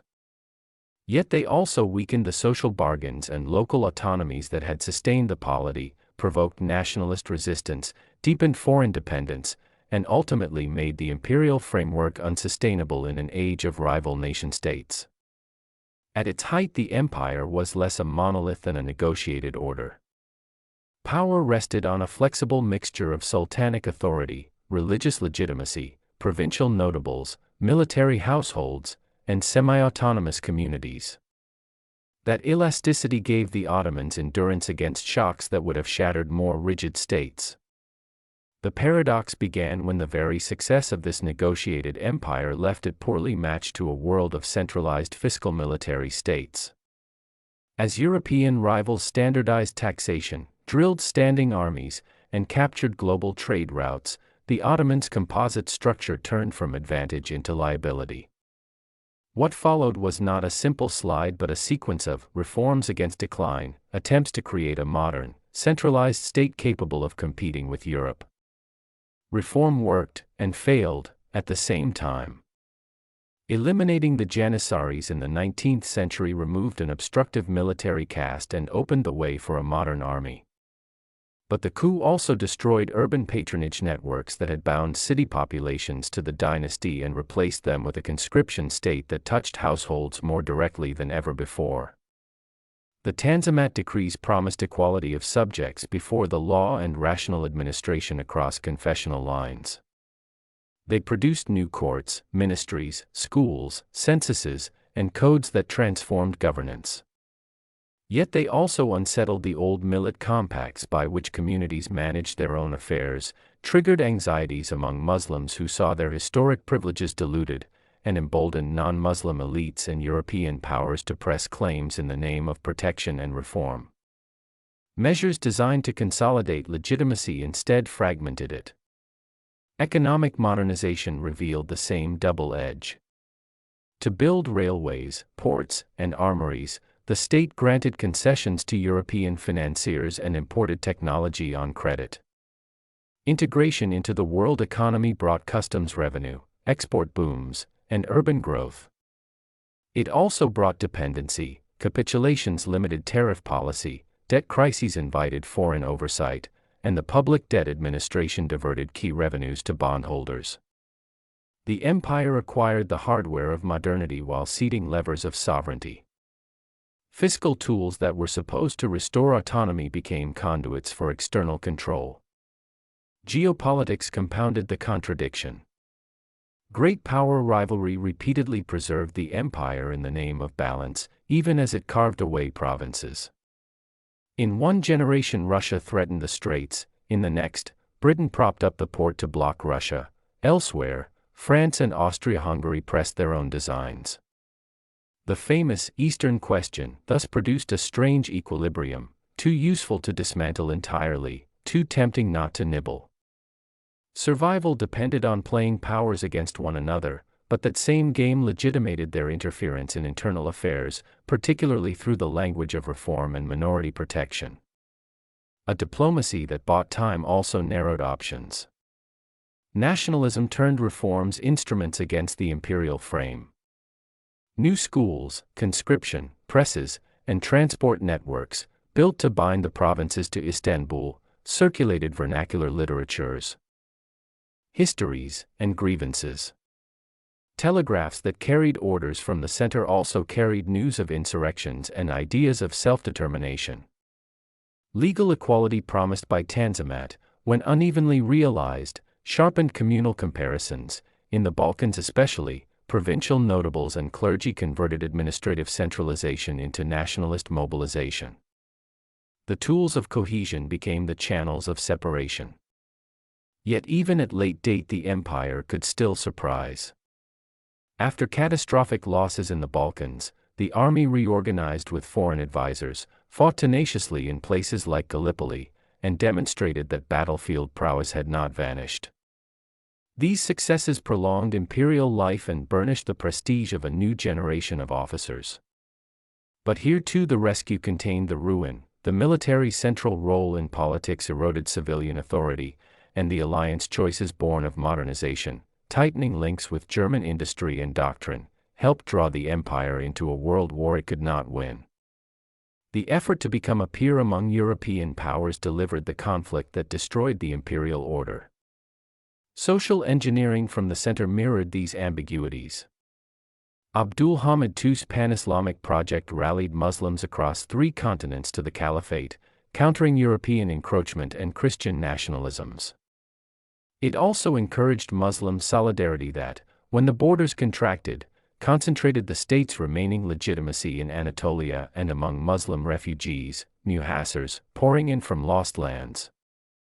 Those refugees became a loyal base and a reservoir of administrative and military talent, strengthening the core while hardening communal lines and fueling new conflicts at the edges. The Young Turk Revolution restored a constitution and promised civic Ottomanism. The ensuing wars and displacements made such inclusiveness impossible to sustain. An imperial patriotism forged to transcend ethnicity yielded, under pressure, to narrower identities that survived the empire's fall. Law and administration show the final twist. The Ottomans codified commercial law, land tenure, and procedure, systematized provincial government through the vilayet reforms, and constructed a disciplined, exam-based bureaucracy. These institutions were meant to perpetuate the dynasty. Instead, they outlived it. Successor states across the Balkans and the Middle East inherited registers, courts, codicils, and cadres shaped in the imperial mold. The empire's decline thus functioned as a workshop for modern statehood. Its dissolution scattered not ruins alone but templates and personnel for new regimes. A polity dying as empire paradoxically midwifed the states that replaced it. Seen from another angle, then, decline is less diagnosis than discourse. Ottoman reformers invoked it to mobilize support, break entrenched interests, and legitimate centralization. European observers invoked it to rationalize intervention and partition. Both were right and wrong. The empire was weaker relative to its rivals and buffeted by forces, industrial capitalism, mass politics, nationalism, that no pre-modern empire managed to tame. But it was also adaptive, capable of impressive recoveries, and generative of institutions that shaped the 20th century. The very longevity of its decline, a long 18th and 19th century of crisis management, undercuts the image of straightforward collapse. The deeper paradox is historical rather than moral. Procedures intended to preserve a multi-ethnic, multi-religious empire produce citizens who imagine themselves as nations. Infrastructures meant to fasten provinces to the center allowed peripheral movements to coordinate and resist. Borrowing to arm the state conceded the levers of fiscal sovereignty. Military reform created the professional elite that would bury the dynasty and found a republic. The Ottoman story closes as it began, with improvisation in the face of structural change. Its end was a failure of empire but a success of state-making, and its long decline was at once a symptom of relative loss and a crucible of modernity.